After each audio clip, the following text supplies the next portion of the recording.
I'll let you take the lead for the entire thing. So, hello, here we are for our week zero power rankings of the VDL-V Create Season 7. This is the official power rankings with the council from the VDL. I am here with me, Beastista, and with me is Matrix and Miss Madge. Say hi, Matrix, I guess. Yo, guys. Miss What's Madge. going on, guys? And so we also might probably get maybe Gumi in here in a little bit as well, but we're just going to start without them. And so we're just going to kind of start with the 24th ranked team and work our way down and then go a little bit of why we got there. So let's begin. So starting off, 24th is myself, Sting Like Rubombi, number 24, with my mono flying team. Um, you know, I think it's pretty straightforward, but can either of y'all want to talk about why you think my team's 24th? You mean Gert's team? Yeah, Gert drafted this entire team, then gave it to me. It's so mean of them to give me the 24th ranked team. um. So well, first off, it's a monotype team, is it? So it's going to have all the stipulations a monotype team has, which means you're going to have a huge weakness to the specific types. Like obviously, flying's weak to ice, rock, electric. You're going to have weaknesses across the board. But I can see that you've tried to like draft a team to mitigate to that as much as possible. Like you've got the Landorus there to for an electric switching, the same as Thunderous and Emolga. You've got resistances, or not resistances, neutral mons to ice, which is like Mantine, Articuno, and Skarmory, and even some rock resistances in, I think Landorus resists it, and so does Skarm. So not resist, but and again, Halucha. neutral. Of course, Holucha gets it, is neutral as well. So you've got like 3 mons for every one of the types flying is weak to as switch-ins, which is pretty cool. It's a very fast team. Yeah, I definitely think that's one of my strengths and my weaknesses. I have 9 Pokemon that have 100 base speed or higher. And however, as we see with that's a downside to a certain extent because I have very bad Trick Room speeds. My slowest Pokemon is, I believe, Skarmory at 70 base speed. And in addition to that, I don't really have a great way to stop Trick Room. And then also, even though I'm very fast, like my lowest Pokemon is very fast, I don't really have a super fast Pokemon. I think my fastest Pokemon is Halucha at 118 speed. So I don't have like that 130 base speed Pokemon that's really nice. So it's definitely kind of a little bit awkward in that aspect. Yeah, no, I can also say like, yeah, Matrix said it right. You know, you come with the stipulations of having a monotype team, but you also still did pretty well for yourself, like having things like Prankster, Tailwind, and other forms of speed control, even on the faster end of things, means that if you're facing a team that doesn't have a great Trick Room matchup, you can kind of still blow through them regardless of your speed. Well, I think that's a kind of a good overview of my team, and we can get up to the next one. Let's go up to number 23. So, ranked number 23 was the Pogame Porygons. Oh yeah, also, I guess I didn't really mention it. In the bottom left, you can see the highest ranked and lowest ranking that anyone on the council gave them. So the highest ranking that anyone was given the Porygons was 19th overall. So some people thought they were better than 23rd for reference. But anyways, what do y'all think of this team?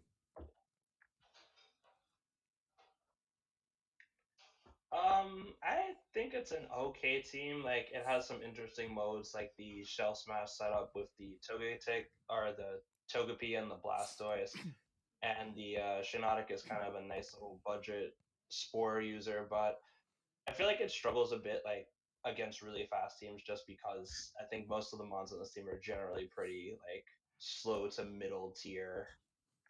I don't think there's anything over base 100 on this team at all, actually. Yes. Yeah, there isn't. Urshifu, I think, is the fastest mon on this team, isn't it? Yes, at 97 base speed. Yeah. There you go. So yeah. I do like the trick room, the trick room core they do have. Like they've got the fantasy core in a trick room core. So like Bronzong and Dragalge is a pretty cool combo, I find.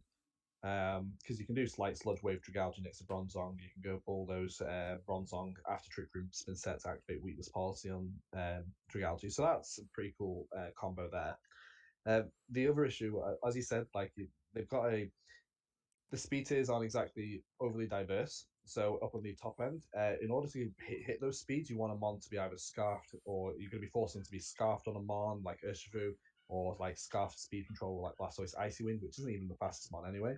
And the Tailwind is very middling in its speed and its successfulness in Bravery. Yeah, I think Bravery's lack of bulk is definitely one of the issues. Like normally, if you want a slower tailwind setter, you kind of want it to be a bulky setter, and it doesn't really fill that role super well because it's more of an offensive threat rather than a bulky threat. Mm-hmm. And I really like the Herdia, like as a mon, like individually. Herdia is one of my favorite lower tier mons. Good EV user. It's basically just a budget stat one at the end of the day. But I find it to be a lot bulkier. Um, but then I don't know how Frey might use the team, but Togepi could compete with Herdia a few times, like Eviolite. I know Togepi can be run focus sash sometimes, but I feel like if you're using a follow me bot, you want it to be bulky enough to be able to survive maybe 2 hits, maybe three, not just break a sash and oh, it's dead. yeah, no, I know one of the my big complaints is actually that I feel like they put a lot of investment and number of Pokemon into their Trick Room mode, but they didn't really put any that much investment in like higher tier Trick Room Pokemon, like Trick Room Squeakers. Like I like Dragalge as a Pokemon. I like Shiinotic as a Pokemon, but I definitely would have really liked a high damage threat in the Trick Room mode because of how many Pokemon I feel like are in the Trick Room mode, which is like I'd probably put like 5 Pokemon, and Mm, that's definitely one of my complaints with it. In addition to its slower upper speed as well. yeah, and if I'm not mistaken, the Dragalge was even a makeup pick, not a makeup pick. It was a post draft trade in Grace. Mm-hmm. It wasn't Drampa. It was Drampa originally. So they obviously had that idea of having the dragon type as their sweeper. I think Dragalge definitely fits that team better.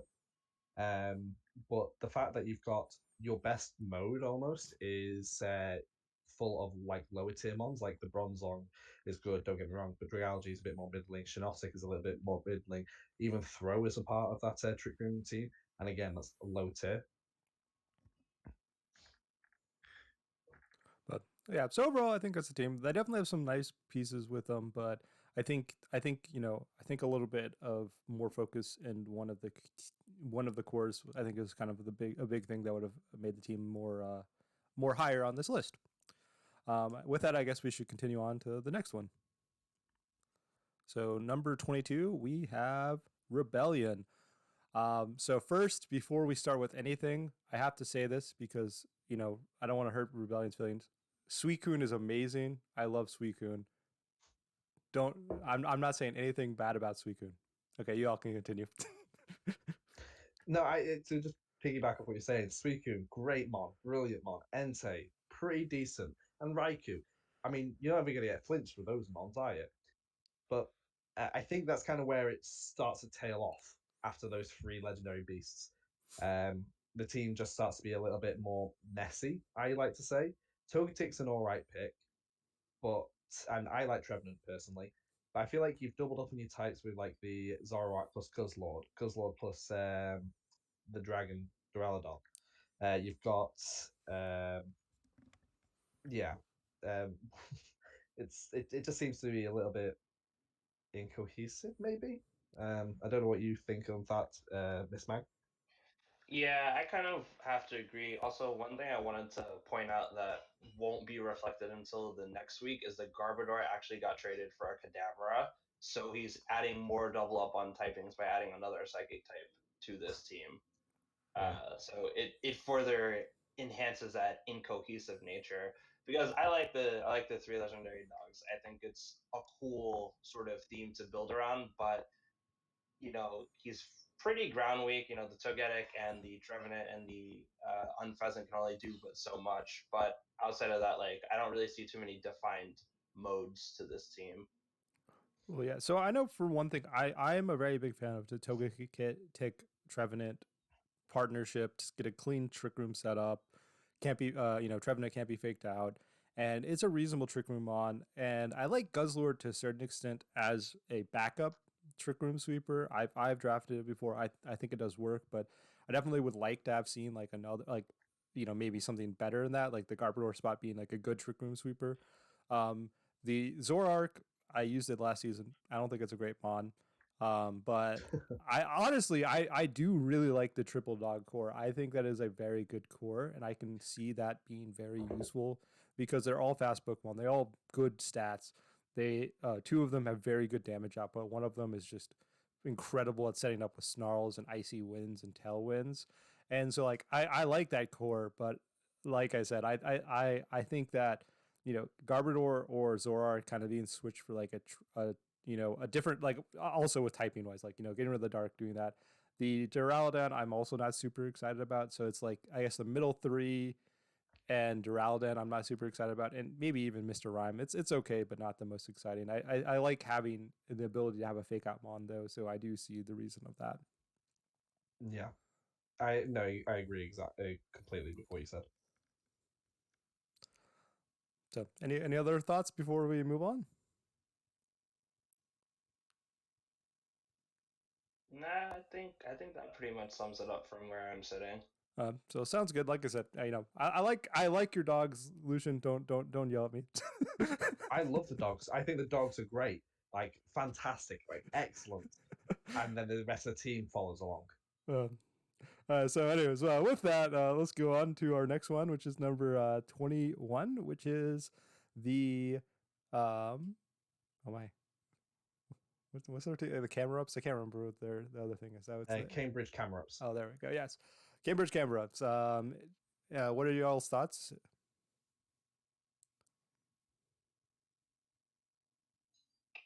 Um, I like certain pieces of this team, but sort of kind of like the Rebellion, it also just kind of there's some areas that do fall apart. So I'll start with the thing I really like about this team is I love the Gothorita pick. I think it's a really nice budget option that is pretty flexible. You get a lot of good abilities. You get Fake Out and Trick Room in one mon.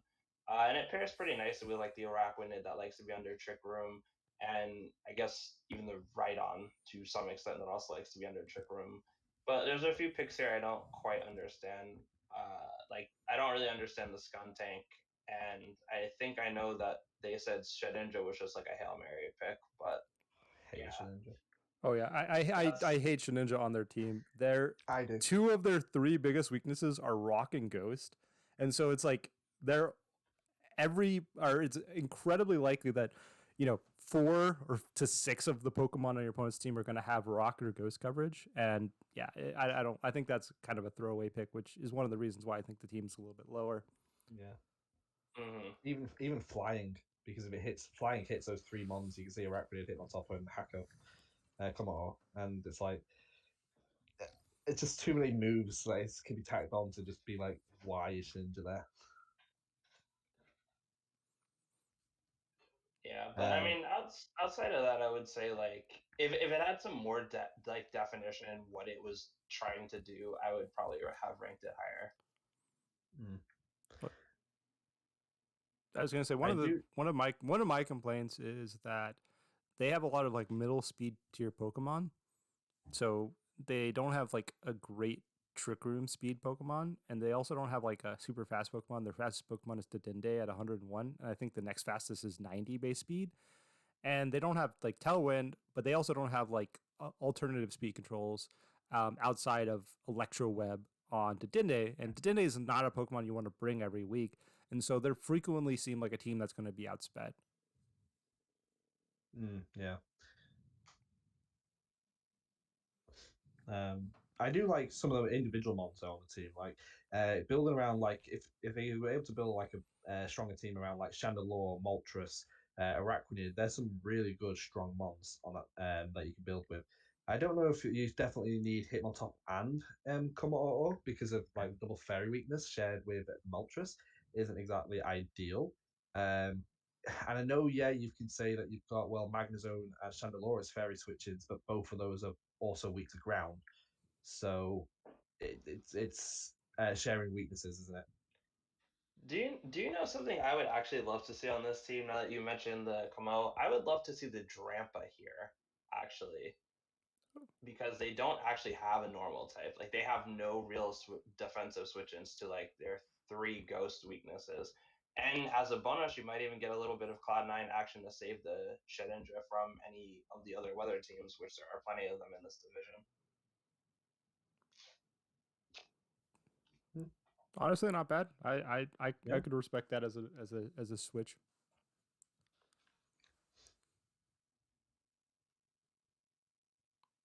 So, any other thoughts from y'all about the team? No, I think I'm all right. I'm good. Sounds good. So up next, we get up to number 20, and that is the South Cridal Soars. So this team was a very decisive team within our rankings. If you look at their lowest ranking, they got 24th overall. But if you look at their highest ranking, they got 10th overall. So dramatic difference of opinions in the council with this team.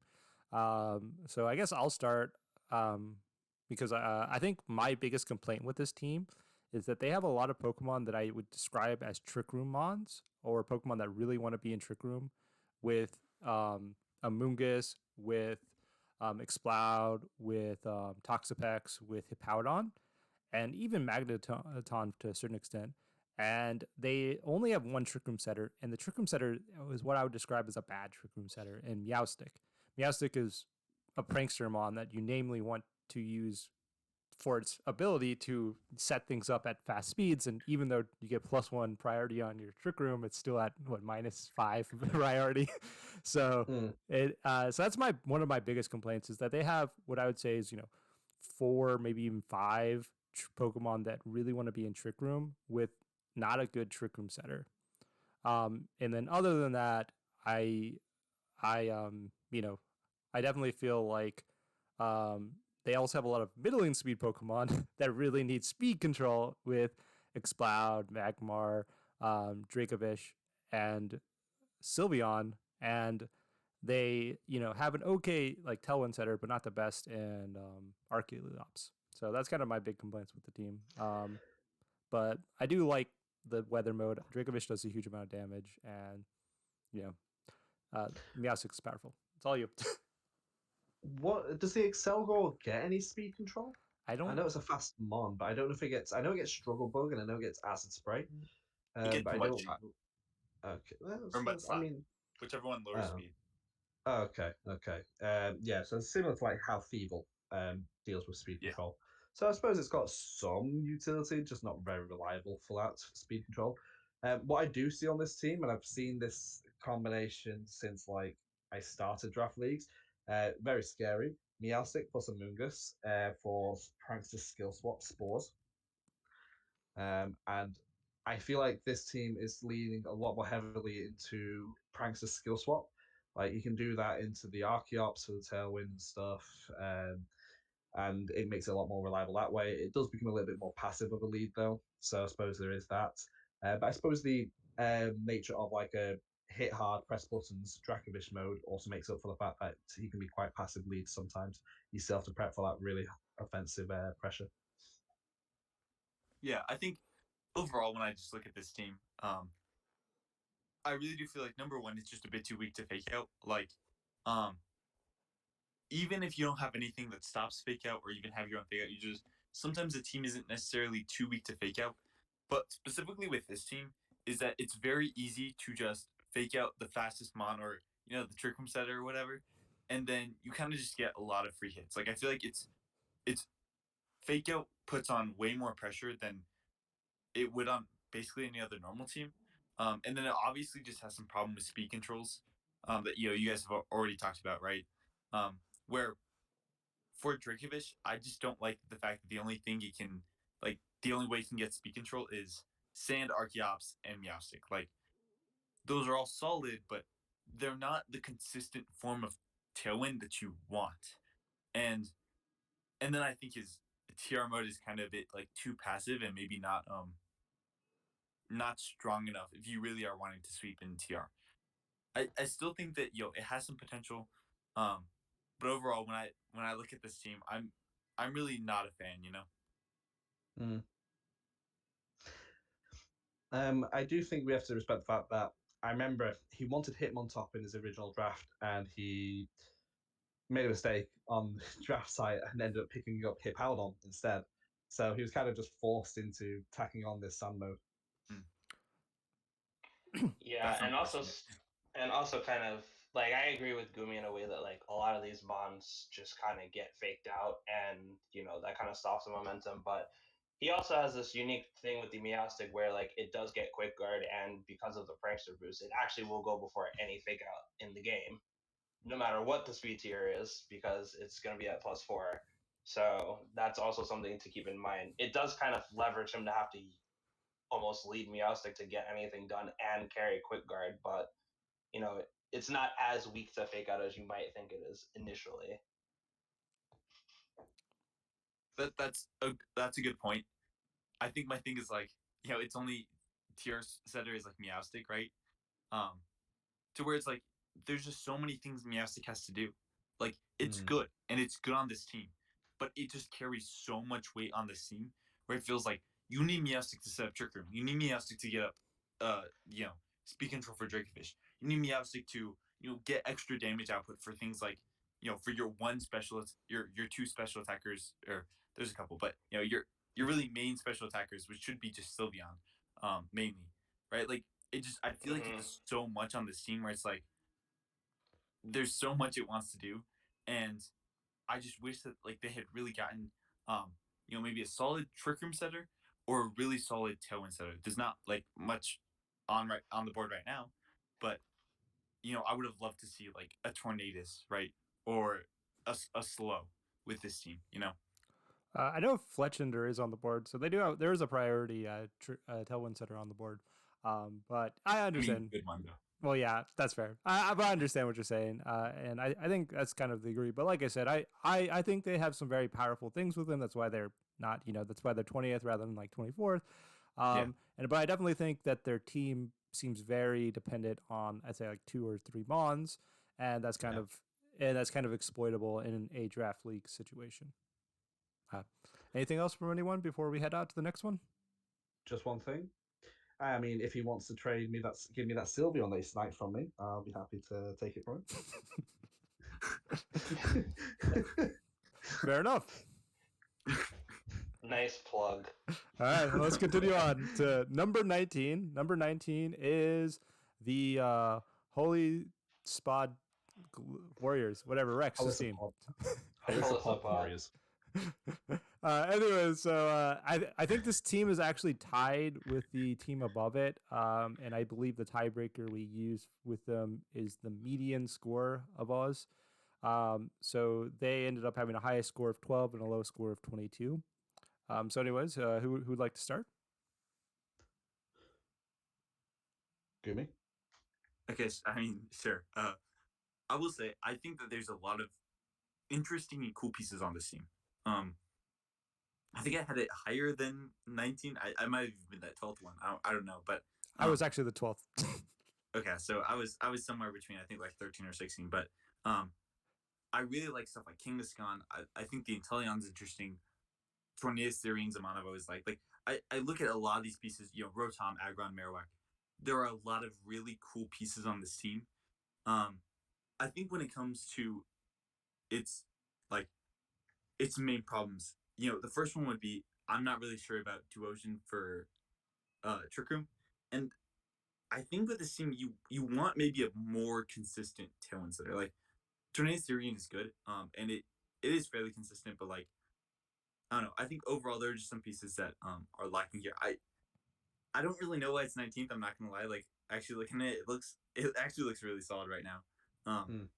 But yeah, I think Reggie Drago really needs something that isn't just a Torn Theory,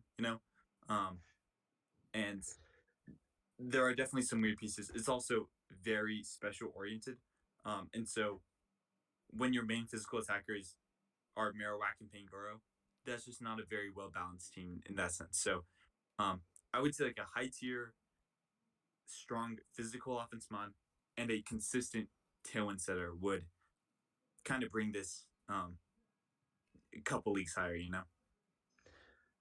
Yeah. I think I can see what they're planning to do with the team. So I don't want to like ruin it too much. The Duosion, I do agree. Like when you've got a mon, like Duosion is a good mon. It is. Good EV light user, high special attack. It still does damage output, but then it can, if you want it for just Trick Room, it can be shut down a lot easier because it's either sacrificing its bulk it would be getting from EV light to run Mental Herb, or you can just mental taunt it, and it's not exactly it's very difficult for this team to avoid that. I understand that you've got some good scrappy mons in Kangaskhan and Pangoro as well to hit opposing ghost types to save that Duosion, or like if you want to fake out the ghost types and stuff. So there is that, which is pretty nice. But I do agree the Trick Room mode isn't like it could be a little bit stronger. Um, I do see what they're trying to do with the Regidrago. Like Tornadus is a relatively fast mon with Tailwind, um, but you do want Regidrago, in my opinion, to have an option where Tailwind's guaranteed to get off first. So usually like Pranks of Tailwind is always best with Regidrago because otherwise you can just tack on a Choice Scarf onto a mon and you know you're going to be outspeeding their Tailwind setup. Um, there's also what I can see with this team is that I feel like Regidrago isn't going to be used as it typically is, which is upfront Dragon's energy and just doing damage straight off the bat with like Tailwind or Scarf. I feel like there'll be a lot of like damage control, speed control out first because that's what it leads me to believe. Like Inteleon, Frostlass, Kangaskhan gets Icy Wind, Tornadus gets Icy Wind, you get Eldegoss with the Cotton Down if you want to leave it out there first, and then once the entire field is low in speed, then the Regidrago comes in. So I can see there's a lot of support for it that way. I just feel like it takes a little bit of setup to get to that point, you know? Yeah. I, I'm gonna add kind of one of the things I'm seeing with a second glance is just the fact that like the special mons are all fast mode and physical mons are all slow mode. Um, which I think that's probably one of the main problems here, right? Just like, I love Aggron. People know me. I'm an Aggron stan. I think Marowak can grow cool mons. But, like, if you're trying to beat someone who has physical walls in Trick Room, you're going to have a hard time. If you're trying to beat somebody who has special walls in Tailwind, you're going to have a hard time, right? Like, that's probably my main problem with this team. It's just the special mons are in fast mode, physical mons are in slow mode. Just wanted to add that. No, I agree. So I'll go. So first for everyone who doesn't know, Rex actually pretty much I think 11 of these were made in Grace Period. 11 of these Pokemon are new in Grace Period. Everyone but Inteleon. Yeah. So for reference, they did a lot of work in Grace Period. However, I do see exactly what they're doing. I really like it. I think that my main complaint is I feel like their team is very it kind of has the same idea, which is their goal is to get speed control and then have a lot of mid tier speed Pokemon that are very powerful. And then the Trick Room is a backup plan.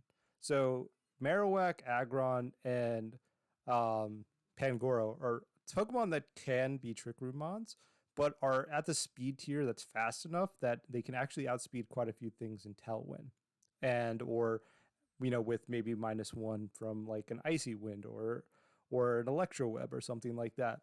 And so in my mind, the basis of their team is that they have very powerful, reasonably bulky Pokemon and the middling speed tier, and then they focus on, speed control with Tornadus and Teleon, Frostlass, and maybe even things like Rotom Heat, and use that to their advantage. And then I consider the Decidueye more as a backup plan in case they feel like they need to set up Trick Room, and it's not as like a main game plan. And that's kind of how I interpret it. And then Kangaskhan seems like it can do a lot of work as a Pokemon that can help set up their early speed control while being a bulky Pokemon that also can do a pretty good amount of damage. And so that's kind of how I view the team. Yeah, exactly.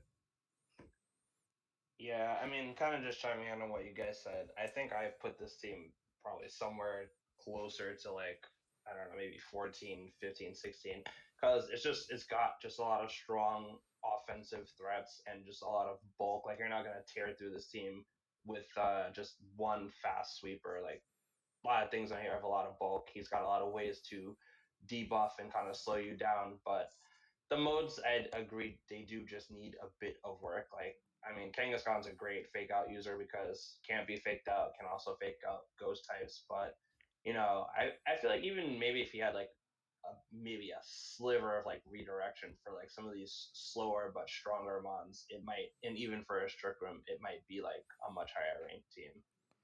But for reference, I did offer a trade to get Tornadus Therian because I did want it, and I was rejected.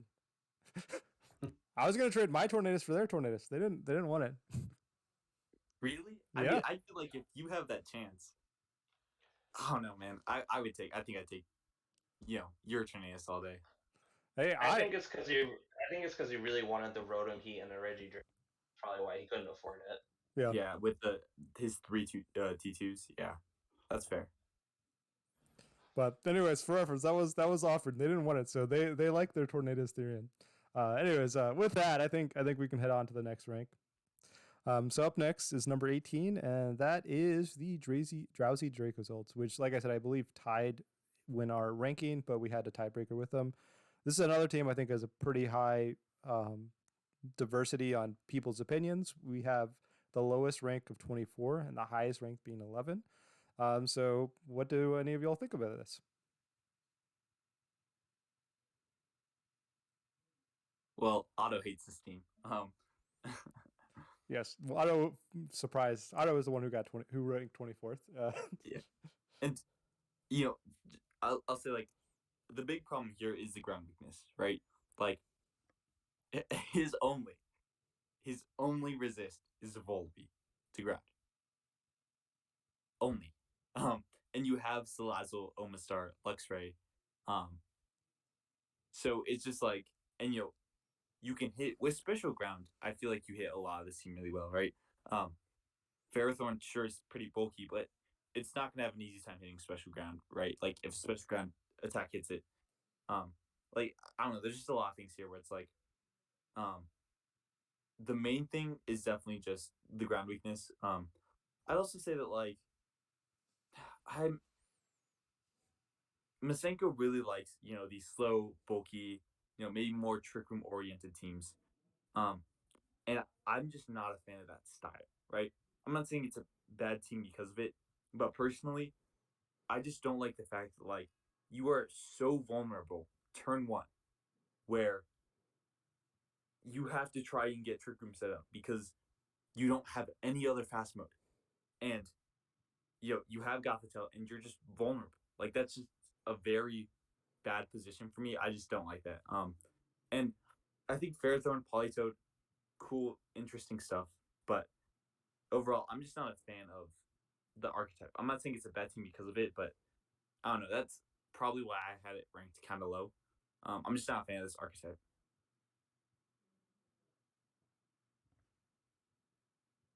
I actually think I rated this closer to the middle. I like the sort of bulky offense style that he's going for, and while the ground weakness is something to be accounted for, no disrespect to Salazzle, but it's pretty frail. It dies to a lot more than maybe you might expect. I do agree that if he had like maybe just a plain grass type instead of the Ferrothorn, that might make it a little bit more manageable for him. But this team also has a lot of very interesting ways to gather speed control when you really look at like the mons that are there, and also counting the fact that I think the Rapidash is actually a Mr. Mime after like week one.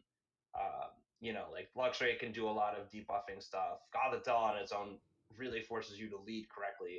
Otherwise, he really gets to take advantage of that. So I think this team does, while it might struggle a little bit in that sort of getting its mode set, I feel like it has a lot of strong pieces where it can kind of take hits and then really get rolling back. Like I agree. I think I definitely see the weaknesses of the team. This is definitely I don't know if I disagree too much with the ranking. I think this is about where I would put it as or this is about where I did put it.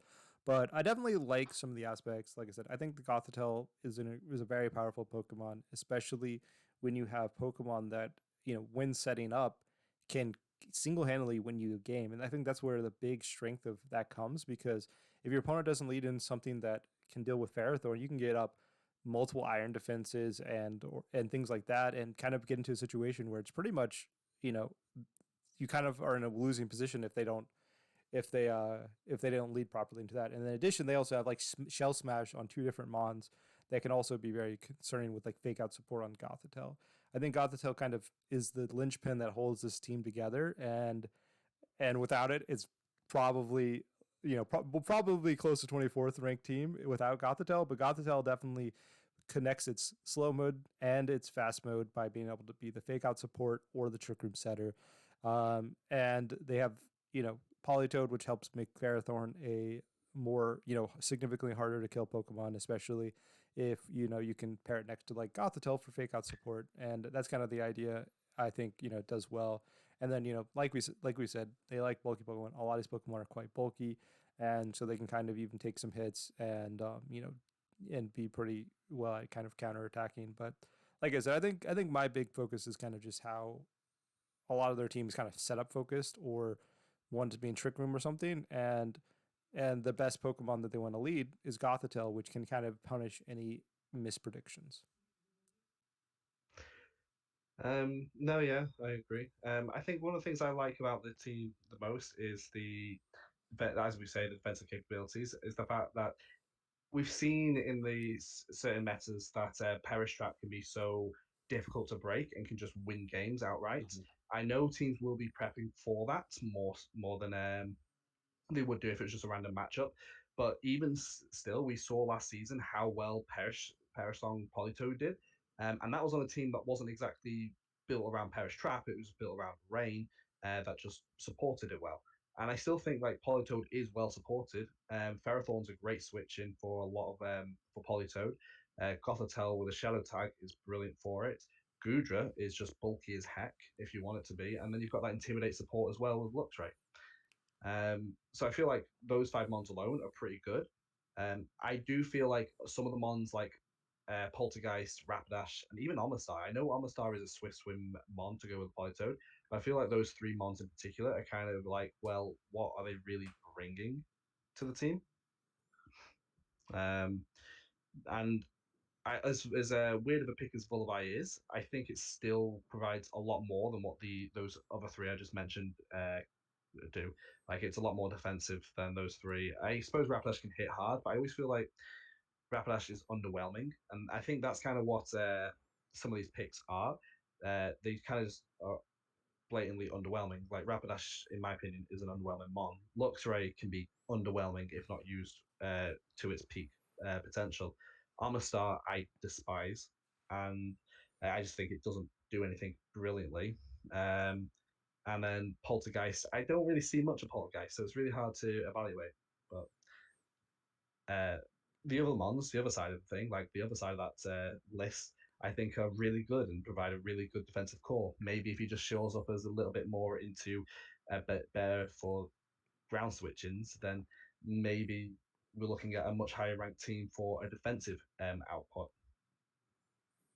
Oh, one thing that you kind of mentioned with all the underwhelming things, I definitely think they have a lot of Pokemon, and this team seems to be very high skill threshold. I don't think they have any easy wins. I don't think they have any easy path to Yes. victories. Yeah. I think this is a team that in order to do well, you're going to have to play well, which is arguably one of the reasons why it could be ranked low, because, obviously we're not taking skill of the coach into account when we're ranking these. No, I agree. 100% agreed. Yeah. Like some of these other higher rank modes have like these set modes which can be like, oh well, you just pair these up and they can do damage and stuff. Yeah, I do agree. There's not that immediate offensive pressure, which would really well support the fact that he has a very defensive mode. Like if he just had 1 or 2 mons that had that high damage output, yeah, I agree. Well, I think we talked sufficient about this. So let's go to the next team, which will be number 17, which is the Bolden Bashers, our reigning champion. The Bolden Bashers is another team that has a pretty wide amount of rankings, with 9th being the highest and 21 being the lowest. I'll go start with Miss Mag. What do you think of this team? One of the things that I really like about this team is the Clefable really helps enable like a lot of what this team wants to do.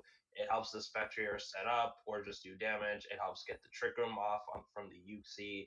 It even helps the Appleton possibly late game when I set up with like Iron Defensive Body Press. Outside of that, I have to admit I don't really see too much of like what this team really can do mode wise. I don't think there is a tailwind setter on this team. I'm pretty sure Cramorant doesn't get it, but I could be wrong. Um, and it just seems like it's a bunch of like good pieces that are kind of put together in some ways. So I had this team ranked 10th. And like I don't know, I really like this team. I think it's really solid. Um, I I I think Regirock is underrated number one. I actually think it could be a tier one. So one of my hot takes, like I think Regirock is actually value here. Clefable, you guys know I love Clefable. Spectrier is a way underrated tier one in Series 10. Um, Obviously its ability is great. And it just has with this team where you have double fake out, you have stuff like Taurus Intimidate, and you I just feel like there's a ton of tools to be able to enable Spectre, right? With Clefable, Toxic, Weavile, just a ton of tools to enable it. I think that like Spectre Regirock looks really solid as a combo in terms of defensive typing. Um, and then I also love Tauros. I've been wanting to use it for a while. I just think that like having that intimidate, having sheer force, this team just has so many tools, right? Where you have fake out, you have follow me, you have intimidate, you have sheer force life orb stuff, you got clear body, and then you can just like destroy people with Spectre. Um, I will say part of his bottom, like I think I don't like this team as much because of the bottom, like Appleton, Cramorant, Flareon, Uxie, and Electabuzz seem all weird to me, but I think his top six are really strong. So I have this team really high. I actually really like Uxie personally. I think Uxie provides a lot of value now. It's been moved down to tier three. I think it's easily the best Lake Spirit mon. It's a very defensive playstyle type of mon though, but like I know from experience, Kuma is the type of player who likes to switch, hard switch and stuff and reposition. So I think Kuma will find Uxie to be really good. Flareon as well, I think, is often overlooked as being like oh, it's only Flareon, it's not that great. But like I've had some of the biggest issues going up against Flareon in the past just because I've underappreciated what it can bring to the team. Electabuzz as well, like for a tier four, tier five, I think it's really good. Not as good as it could be in a Nat Dex league with Follow Me, obviously, but like still, like the fact that it gets static and Eviolite and stuff, it can provide pretty good value. I personally don't think Regirock is as good as what you like it, but as a tier two, I think it's a pretty decent value. I don't think it's tier one. Um, but the other ones, yeah, I like just as much as what you're saying. I just feel like it's a very Guma team, and like if you were to take into account this player skill, I feel like most people would find it difficult to create a cohesive team week in week out with this draft lineup. Oh, I definitely can agree with that. Like, I know I like the team. I think there was a little bit. I want to say it was maybe like uh, I think I like all of the Pokemon on this team individually. They're Pokemon that I value fairly high for the rank that they are in. I think pretty much almost all of them I consider very good Pokemon in that tier. Um, I I think that you know I kind of agree with I think Gumi a little bit where I think that I don't see I don't see them working as well as they could in theory together, and so I could see like that being a reason why they're not ranked this high. I think they have a little bit of weakness in some of the damage or in like the charts, but I can't remember exactly what their big weakness is, and I'm too lazy to check all to do it in my head. But I think those are kind of the big ones in my head. Like I said, I like pretty much all the Pokemon as individual Pokemon for their tier, and they're Pokemon I consider high value for their tier. Mm. So, any other thoughts on the team? Yeah, I would definitely say like kind of similar to the last one. It's definitely like a high skill cap level team because just because I might not see like those very easy sort of click button type of modes doesn't mean that the coach of this team will not see those ways to build this team to its strengths every week. So with that, let's head up to the next coach. The next is rank 16th team, and that is the Somerville Scraggies. So I believe the Scraggies and the Bashers might, I think, also were tied, and we had to use the tiebreaker for them. So it was very close with them. This team's a lot less diverse in the highest and low ranking teams, and so I think that was one of the big reasons. So anyone want to start? Matrix. Yeah, sure. Let me just get that up there. Okay, so I like some of the pieces that he's got. He's definitely got the more offensive pieces that some of the other teams were lacking in Cinderace and Alakazam.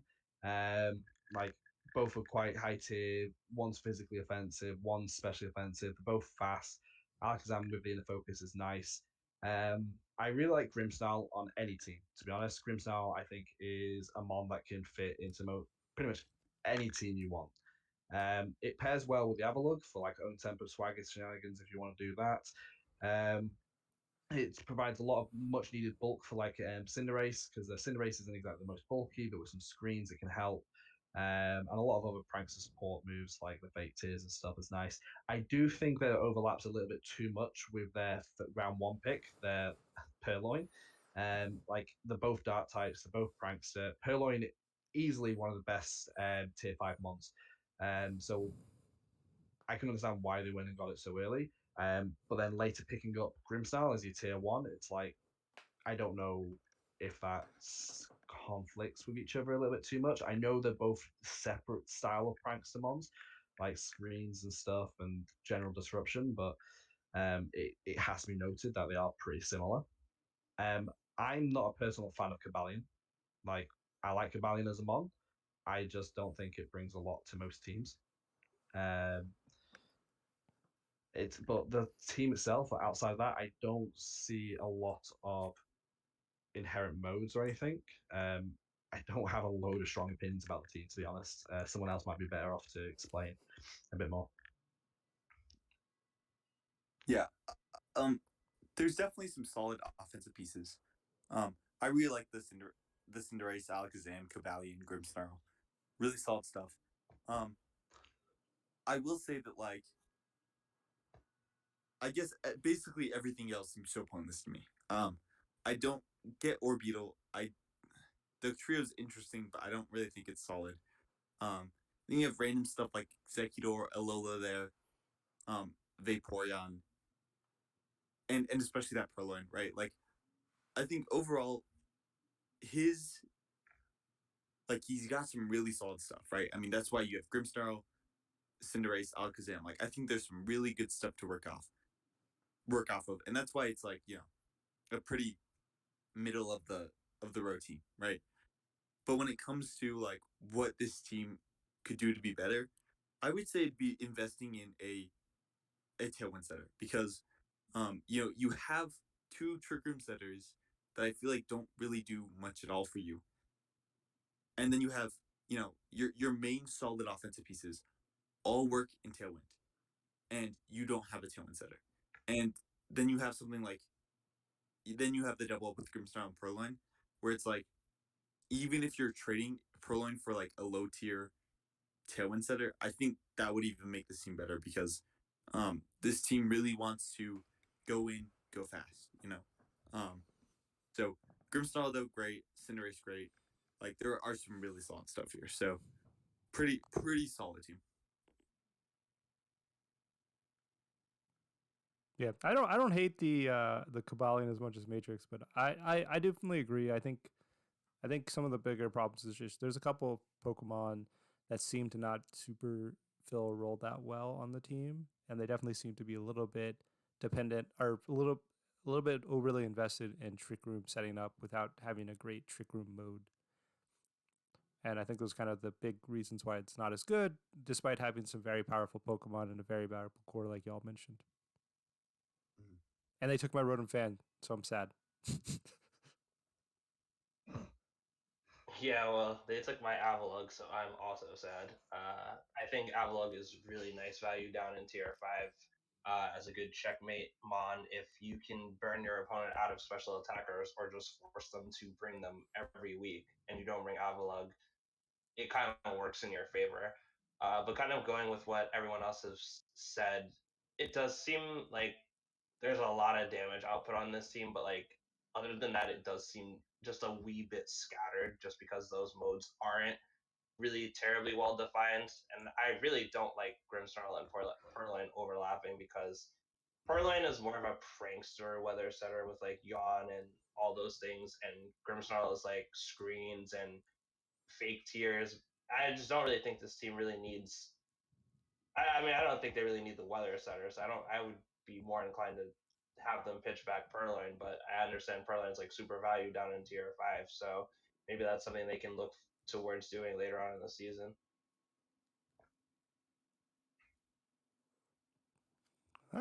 Yeah, it's just that like Purloin gets Thunder Wave, which Grimmsnarl already gets. Purloin has damage reduction with Charm, which Grimmsnarl has with Reflect, right? Um, Purloin has Fake Tears, which Grimmsnarl already has. Um, Purloin is good value in tier 5, but like when you took the tier 1 to get Grimmsnarl, I don't I don't know. I would have traded one of those in Grace basically immediately, you know? Yep. I think those are good points. I think we hit most of them. So I think with that, we should move on to the next one. So up next is rank 15, and it is the Tendo Metals. And this is another team that's fairly decisive, or has fairly decisive with 9 as the highest rank and 21 as the lowest rank. Does anyone want to start off with him?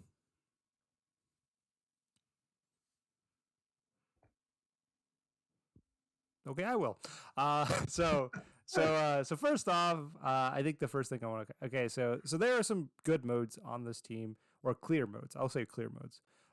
With the Hippopotamus, I think that's how you say it, and the Dracozolt, and then the Weezing and the Regigigas. I think those are the cores that a lot of the things. And I also think Comfy and Celestial is a good core because Celestial is really bulky. Comfy healing it is a big core.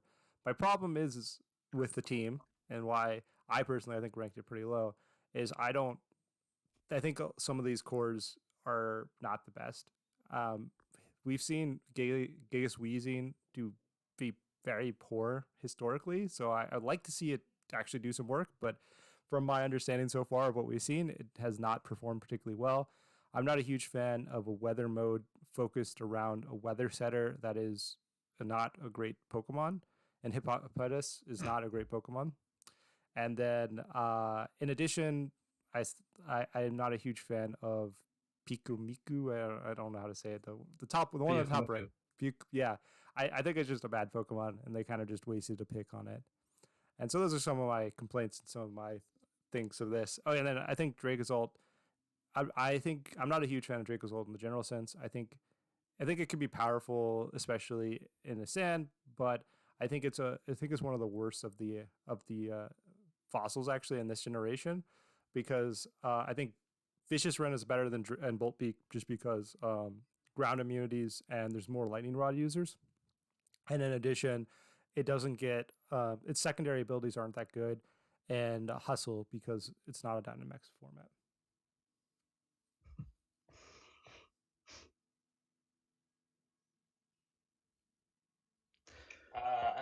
I guess I'll chime in. I actually really like the little hippo. I think it's nice value. It's pretty bulky with EVLA. I agree it would probably not be my first choice for a Sancer, but I guess at the point in the draft that he actually picked it up, like kind of realized he needed a sand setter. I really like the Jellicent. I think it's a great value pick in tier 3. Was getting it myself. The Comfy and the Celestial, like you guys have said, are really good, but I really don't understand why this team has so many mons weak to water and there's just so many ground mons in this team. I didn't really quite understand what he was really like going for with that. Like I guess at first. The Weezing Gigas mode I've never actually seen in a non-Dynamax format, so I'll just take your guys' word for it that it's not super great. But yeah, it just seems like there's a lot of things here that just don't really fit super well together. It's very reminiscent of a max format, isn't it? And I know that's where kind of what Batista was saying before. I think that's it. We've seen that max format strategies don't always translate well to non-max. Hence the Weezing and Gigas never really performing well in previous seasons. Celsius much prefers the Lightning Rod, as you say. It's like you've touched upon all the major points of the team. I will say though, I do kind of like Hippopotas, but it's usually better with a slightly better team. Hippopotas, it doesn't just do nothing per se. It can be super annoying with like stockpile, yawn, and all that type of shenanigans. It gets slack off. It's an Eviolite Mon. It just would be nicer, possibly, on a team that doesn't have as many shared weaknesses with 3 ground types and a rock type. Um, even though you do have that water absorb jelly. Yeah, I think there's some really solid stuff here. But I think the main problem is that like I feel like he doesn't have enough support for like his support is so scattered for individual mons. And then the support he has um isn't top notch. And I think the main example is just Hippopotas and Drakizzle, right? It's like if you want a sand mode, I would get a much better supporter for your sand mode. I really feel like this team is just so focused on, the pairs rather than the team as a whole. And so he's just gonna struggle when it comes to facing cohesive teams where he needs, Drakizzle and Gigas together on the field. And he can't have that because of the way his team is built. Um, so I do think it's a cool team, and I think it's gonna be an interesting team to watch. And yeah, I think it's a pretty solid team though. Like this is gonna get some wins. So my that's my thoughts. Anything else? Nope. So with that, we can go up to number 14, which is the Old English Ice Cues, which another team that had huge changes at a high of 7 and a low of 20. This is actually also the team I technically drafted. Yeah. So anyone have any thoughts on the team? I think I rated this one pretty high. Like I did. I as well. I so I so for another league, I had to replace Gert, and I just realized like how solid of a drafter Gert is, and so I like this team. I actually think it's pretty solid. There's some weird pieces like I'm not sure about some of his ice weaknesses and the things he used to cover his ice weaknesses. Um, and there's also some problems with like a little bit with ground and stuff. But overall, like I think this is a really solid team. I think I ranked it maybe a bit higher than 14. Um, really, it's got some nice stuff. Milo looks great. Tapu Koko is really solid. Slowking G, like that's such a powerful, deep, like honestly, really defensive, but also has some offensive capabilities. Um, you have things like Scrafty, which are just really solid. So overall, I think this team is good. The main problem is just like some of its weaknesses. When you have like, you know, 4 fairy weaknesses and 1 resist, you have a bit of a problem to ground, a bit of a problem to ice, and just not the best things covering up those weaknesses. So that would be my main complaint. Is just the type chart. I agree with what you're saying. Like, I really like the way Gert drafts, and it's very this type of draft here is very similar to what I would like to use. I gave him the highest ranking there, number 7. I feel like maybe what a couple of things that could be changed is like maybe the knocked out could be changed out to be something a little bit better for those ice weakness, as you were saying. But it is hard to the team can't really adjust how it is now from being weak to ice to being even more weak to ground. That is a slight issue there. What I really like about it though is like, yes, you might be saying like it's a little bit weak to ice, so you'd be like, oh, why is flying on there then? But like it kind of encourages the mons with just general ice coverage into Milotic and stuff. And I can feel like this team is very centered around Milotic, which is a mon that Gert uses in his singles, the same as Slowking, he's using singles and stuff. And Tapu Koko is a very pivot mon, focused mon. So you can see there being like very similar to, he's trying to incorporate his singles draft style with his VGC draft style. But he's got some really good bulk in Milotic, Slowking, Scrafty, in my opinion, is a good bulky mon, regardless of its 4 times weakness. And they all, like, you've got competitive on the Milotic, you've got the Fine Ops, Zagoon, meaning Haxorus is a little bit more well supported because of obviously one of the best ways to deal with Haxorus is to like intimidate or burn it. But then you've got Milotic, which can take those burns with the Marble Scale. I would say like Tapu Koko kind of anti-synergizes with the Milotic with its electric terrain to a degree, but I don't think it's too bad of an issue. I'm just personally, I don't think it causes that big of an issue for it. But, and Decidueye, I really like Decidueye as a good switch in for ground types. It's a lot bulkier than what you would think it is, and has decent offensive stats. But yeah, I really like the team.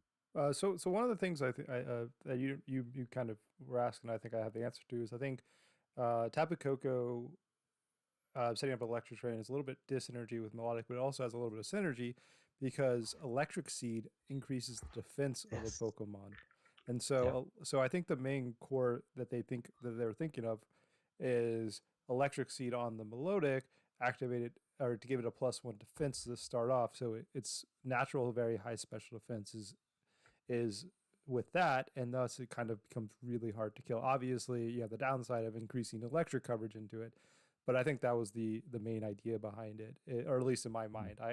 Gert actually hadn't told me that. And I think that core is very powerful. Those two Pokemon, and I definitely like the Scrafty quite a bit, especially with the Slowking next to it. My biggest complaint is mainly just I don't really like Haxorus and Flygon both being on the same team. They both very similar roles of fairly fast dragon Pokemon that that are pretty like offensive focused because neither of them are particularly bulky.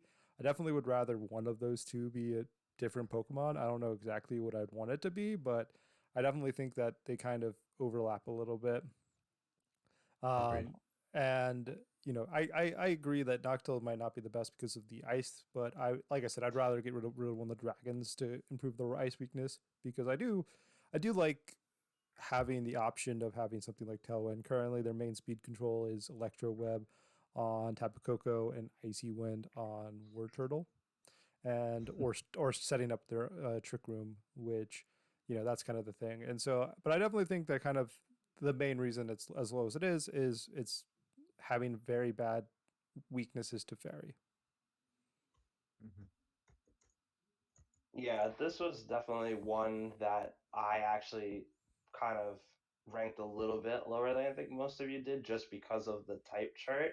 And while that's not something I normally jump to outright, it's because this team's like biggest strength is its bulk. And I feel like if you're drafting a bulky team, you can't afford to have too many overlapping weaknesses. I just feel like that in some ways kind of defeats the point.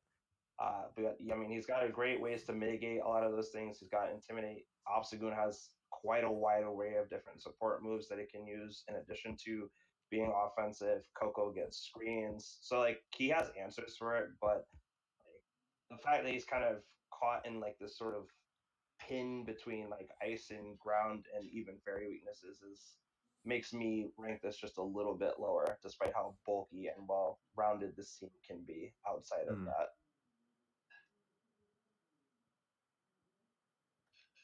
Anything else from y'all? I think, as you're saying, like an easy fix to some of the weaknesses that the team has, weakness to the fairy, weakness to the ice. Like if you remove something like Flygon, as you say, like one of the dragons, and maybe replace it for something else. It doesn't even need to be something that resists ground. It can be just something because of like yeah. Um, I think it could definitely improve that team.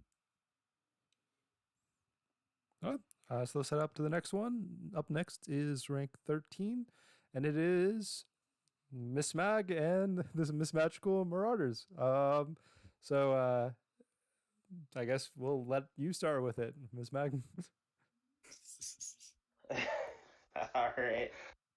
So I actually came in with just a really specific draft plan. I only really knew that I wanted to draft around Regieleki and Stack Attacker because I feel like one of my weak points in my previous season here at the video was like my speed tiers were not they weren't great. I feel like I didn't do enough to cultivate a really strong fast mode or a really strong slow mode. So I chose the fastest Pokemon in the game and the slowest, highest base stat Pokemon in the game as well as sort of my two pivot points. And then I also decided that I wanted a little bit of weather coverage, and I chose Hail just to scare away all the ground weaknesses that these two don't really like too much. The rest of the team picks were kind of centered around either enabling the hail mode or just covering more weaknesses for the tier ones. But I think like the biggest strength is really like the offensive speed control. I think is the best one.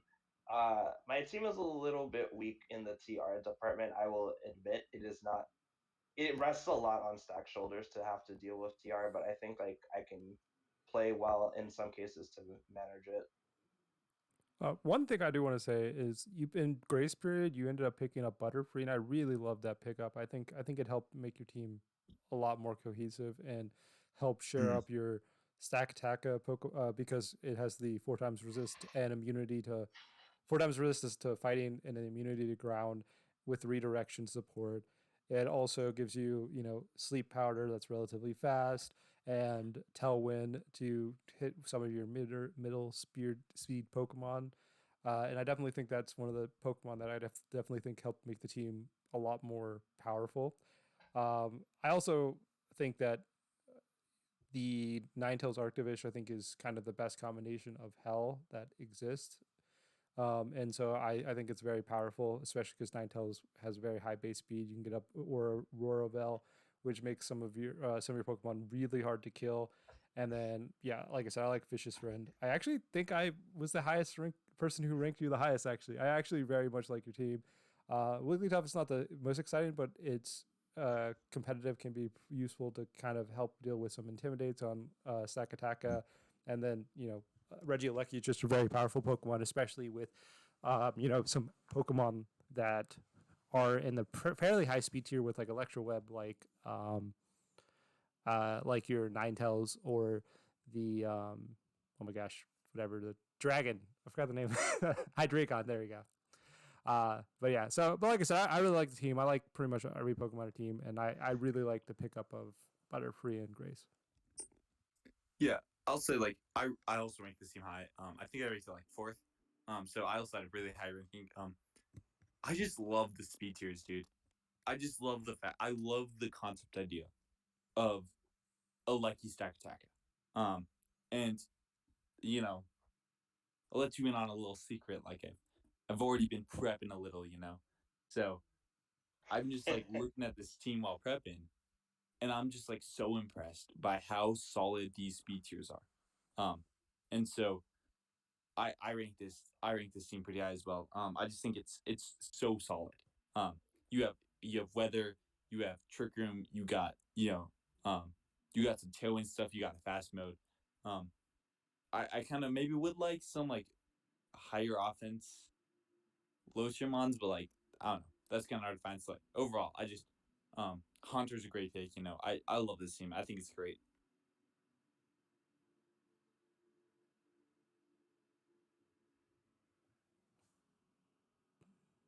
I suppose you're waiting for me to speak. Yes. Um, okay, so I think I was the one who ranked it to near the bottom. So after all you guys have said good things, it's like it don't want to become in Debbie Downer. Um, but I don't know. I feel like the team just doesn't. It has an identity issue. That's the thing I get from it. Like, yeah, I understand that having the fastest mon and the slowest mon in the format is good, but I feel like you're pulling it one way and then the other, and it's like you're going to be clashing a lot in that sense. Plus, both that fast mon and that slow mon, they're both weak to ground. Then you've got the High Dragon, which is weak to fighting, the same as Stack Attacker, the same as Arctivish. And I know you've got the Butterfree definitely improved the team because if it means that your redirection mon is not going to be weak to, isn't weak to redirection mon is immune to both ground and resist fighting 4 times. Well, twice. And then you've got the 2 fairy types, yes, to hit the fighting as well.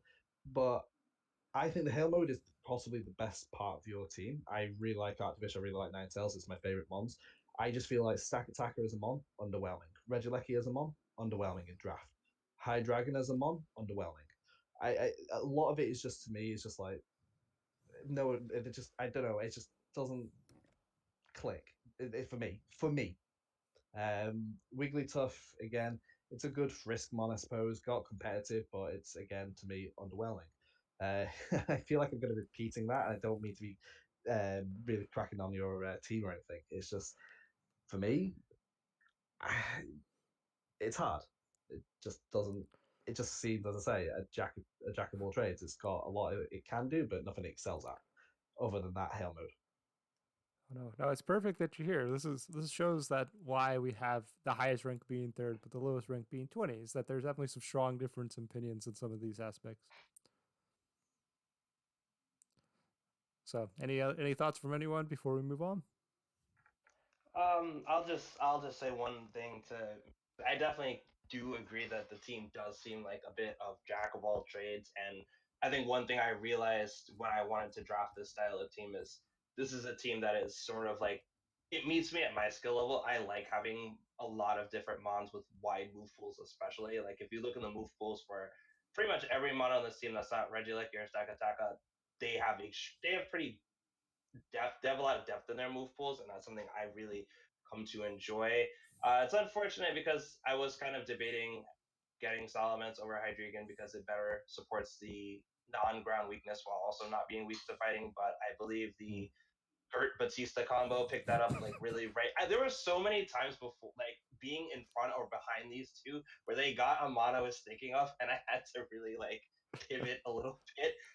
So it kind of threw me for a bit, but that's what happens 24-man draft. But I think I did the best with what I could get, and the Butterfree pick I'm actually really excited about. All right. Well, with that, let's head out to number 12, which is the Coffee and Smokers. So I guess who would like to start? I'll give it to Gumi. Yeah, sure. I I can't remember where I ranked this team. It was probably more middle of the pack. There are some nice pieces. I actually like Lopunny a lot. I was gonna get it until Matrix told me to not. And I love Garchomp. I think we already know this. I love Curslow as well. Like I feel like there's some nice pieces here. However, if I'm just going to say the main weakness of this team, it's the fact of how physical his top is. Right.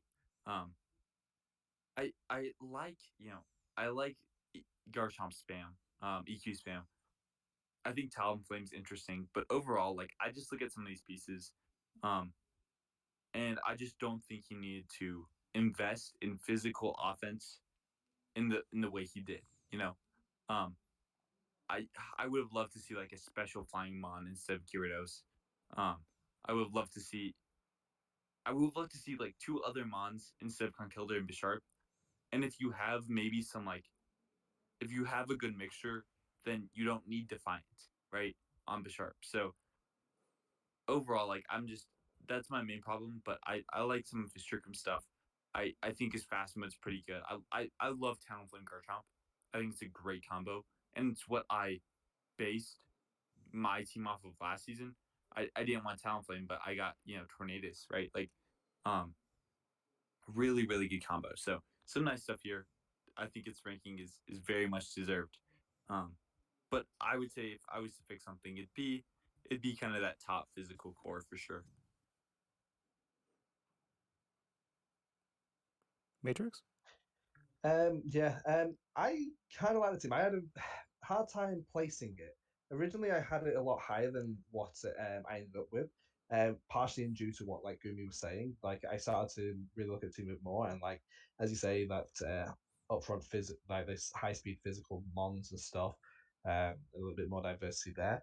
But like when it comes to like sheer damage output, you've got a lot. Like Yeah. Garchomp, Cursola, Conkelda, Gyarados, I think, is a decent setup and support attacker. Like I would consider Gyarados to be more of a support attacker. Um, Talonflame can still hit decently hard with them stab Flare Blitzers and Brave Birds, but also being a really reliable, semi-reliable Tailwind setter. Um, Bisharp helps to intimidate Mons to a degree. I still think that they can come against it. I really like the fact that there's a Gardevoir. I don't know, and I think Spritzy is as weird as it is. I think it's a decent Trick Room setter for the team because it doesn't clash with his Trick Room Sweeper and Casola, and not to mention like Casola's ability. Is it what is it? Perish Body. Um, I can see a lot of late game scenarios with this team where it has the Casola in, and then you attack it, and you've got 3 turns to get rid of it. Um, it's just one of those. Miss Meg? I can speak on it. I think I might have actually been the person to rate them 6 or above 6. I definitely think this is in the top 10, and this is actually the person who was right after me in the draft order. So there was a bit of seeing what they were kind of going for. But the things I really like about this team, so the TR mode is, in my opinion, it's solid. If he can get it up, like he has a TR sweeper on for both offenses. Like Cursor has like base 145 special attack, and Conk with guts or even Iron Fist, Life Orb, like these things hit like a truck. So if he gets up TR, like you are basically screwed. And they also have a good amount of coverage for things that they are kind of weak to. So that is probably my favorite thing about the team. The fast mode, I'm gonna agree with Gumi and Matrix. I feel like the fast mode it's good, but I don't like Talonflame as a Tailwind setter. I'm just gonna be honest. I think it's a little too exploitable in that regard. Just because Gale Wings kind of got a big nerf, and since he doesn't have any like redirection really for it, it's just really the Lopunny that can really stop anything with Fake Out. I think that he might struggle a little bit in there. But other than that, I think it's a really well designed team. The Seeking pick is also a little bit strange to me, but I mean, I guess the Lightning Rod does support the Talonflame and the Gyarados pretty nicely. But yeah, it's a solid team. I definitely will give it that much. Yeah, I think it's a solid mid tier team. I think it's kind of where place where it should be. It's got like all the strengths that you mentioned. I definitely think that there's a handful of like I definitely think you know they're have they went in a little bit all in on the four times weaknesses of having four times weakness mons, and you can definitely see that so a lot of these Pokemon that are like kind of their main damage offense in the fast mode can be pretty easily one shot if given the right coverage, and so that's definitely something that could be a little bit concerning. So if your opponents are able to figure out what Pokemon you're most likely to use, they're very likely to kind of be killed really easily. And that's kind of the big concern with the team. But I do like their Trick Room mode, and I think Talonflame is a fairly good Tailwind setter, and you don't really need Tailwind too much with Garchomp, but the other middle speed tier Pokemon you definitely really want it with like Bisharp and Toxicroak and not Toxicroak, Toxtricity and Gyarados. But I don't know. So I think that's about all I have to say. Anyone else want to say anything before we head out?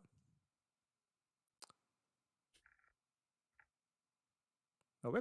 So up next is number 11, which is the Tyranitar Sauces, which is a Pokemon with a huge range of rankings from 4th to 22nd, but they ended up getting 11th overall. Actually, I think I'm going to start with this one because I think I'm the person who ranked them 22nd. And I'm the person who ranked them 4th. So we can get the entire range of voting. So I ranked them 22nd. I don't think this team's particularly great. I think my big concern with the team is that I think they have a lot of middling speed tier Pokemon that are not great in Trick Room and not great out of Trick Room. They don't have really speed control outside of Thundurus setting up or doing Thunder Wave. And so like the Pokemon I'm talking about are like the Venusaur, the Scizor, the Machamp, the yeah, like Pokemon like those. Golurk to a certain extent. I don't think it's the best Trick Room speed tier. Yeah, so they have a lot of Pokemon like that. They have a lot of Pokemon that seem to be invested in the Trick Room mode, namely Carbink and Dunsparce, which I think both are just not great Pokemon, except at setting up Trick Room, and the Dunsparce I think is just not good in the general sense. Cresselia, it's got a little bit of Icy Wind, so it's a very powerful Pokemon, but it doesn't super excite me. I definitely like almost every Pokemon that they pick. I definitely rank as not super valuable for their tier either.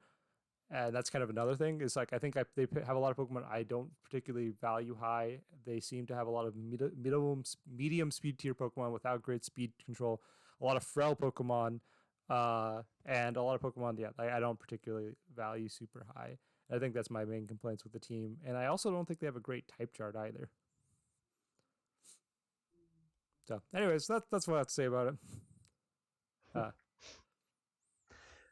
Okay, I'll try and go. It's going to be a huge contrast.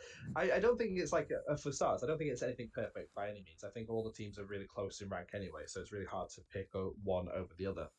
But I actually, on opposite to you, I like the individual mons that they've picked.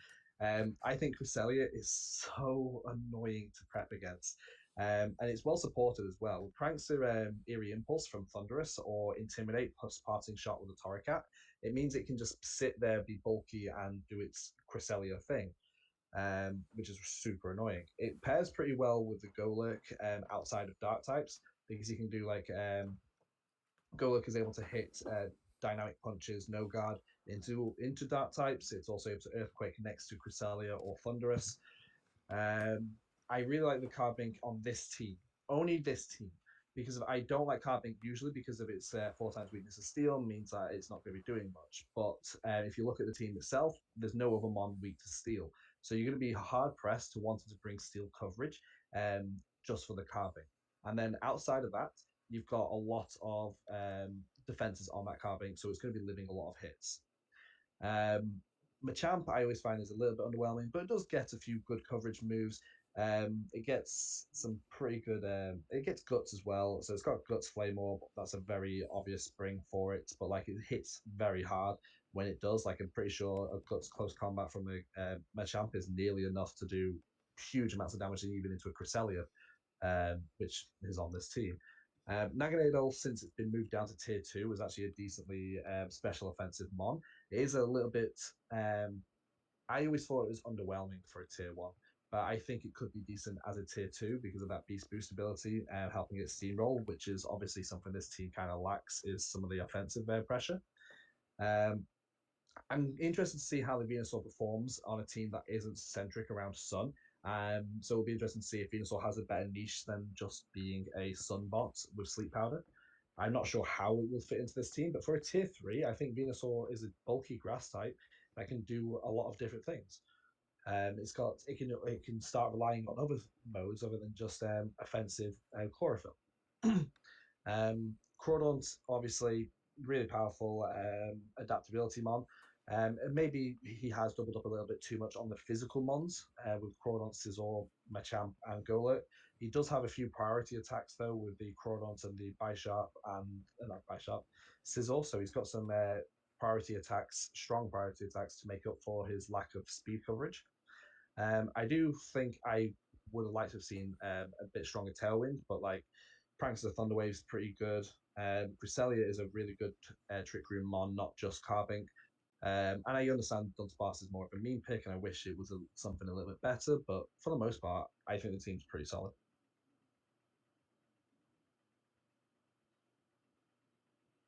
I can chime in a bit. I think I had this team maybe a little bit close to where its actual rank is. I didn't think it was in like the top 5 or anything, but I also didn't think it was really terribly close to the bottom. The thing about this team is I look at it and I'm kind of just like, well, what does this team do? But then when I look really closer at it, it's like there's a lot of really good support, like you've mentioned for like the Cresselia. I actually really like Naganadel, not even just for its offensive capabilities. It has a lot of very interesting support moves. I believe against like Snarl, Breaking Swipe, Helping Hand, Alias Switch. A lot of cool stuff there. I think Torracat is a nice budget intimidate slash parting shot fake out user. So he's definitely got good pieces, and he's got a lot of really strong TR mons. But the Venusaur just really confuses me. I think that if he took a different grass type from the same tier, it would be a little bit better because I feel like the poison overlap is a little bit pointless with the Naganadel. And you're not even helping the ground weakness that a few of these mons do tend to have. But that would really be my only critique. This team just looks like it wants to just hit stuff really hard and really painfully.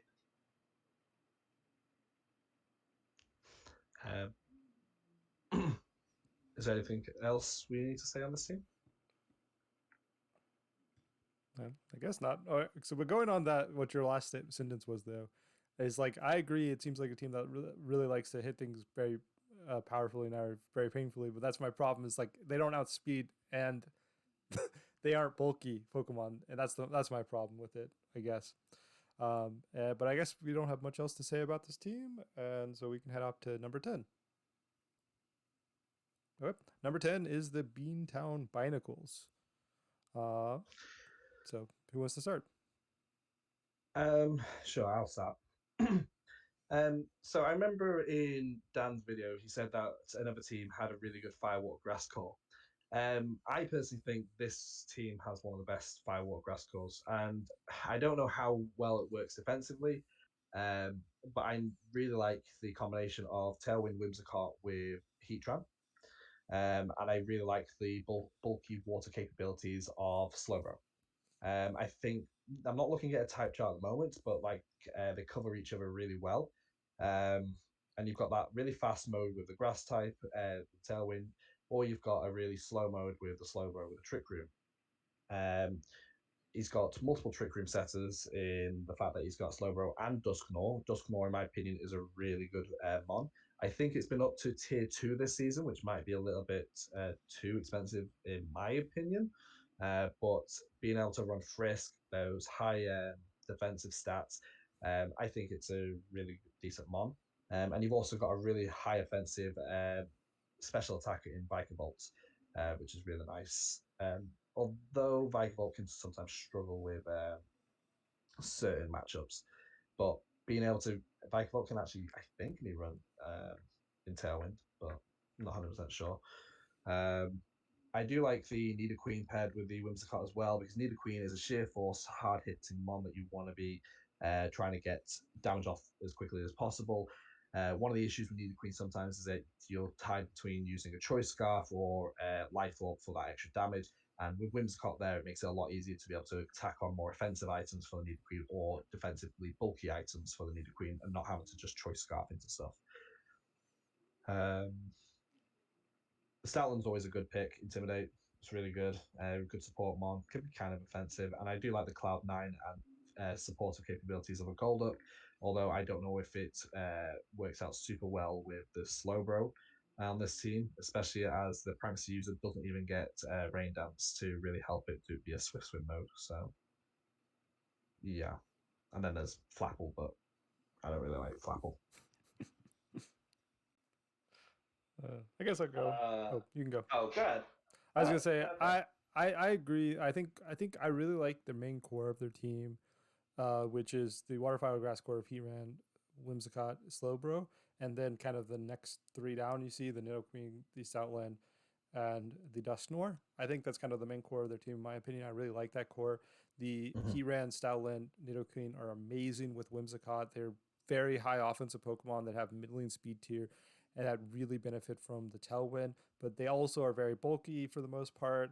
Heatran's a little bit less bulky because it's 4 times weakness, but overall they're fairly bulky too, so they don't even really 100% need the Tailwind. And then they have a very powerful Trick Room mode in the Slowbro, Dusknoir, and um, Vikavolt, especially because Dusknoir is a fairly good offensive threat, even though some people might consider it mainly as a Trick Room setter.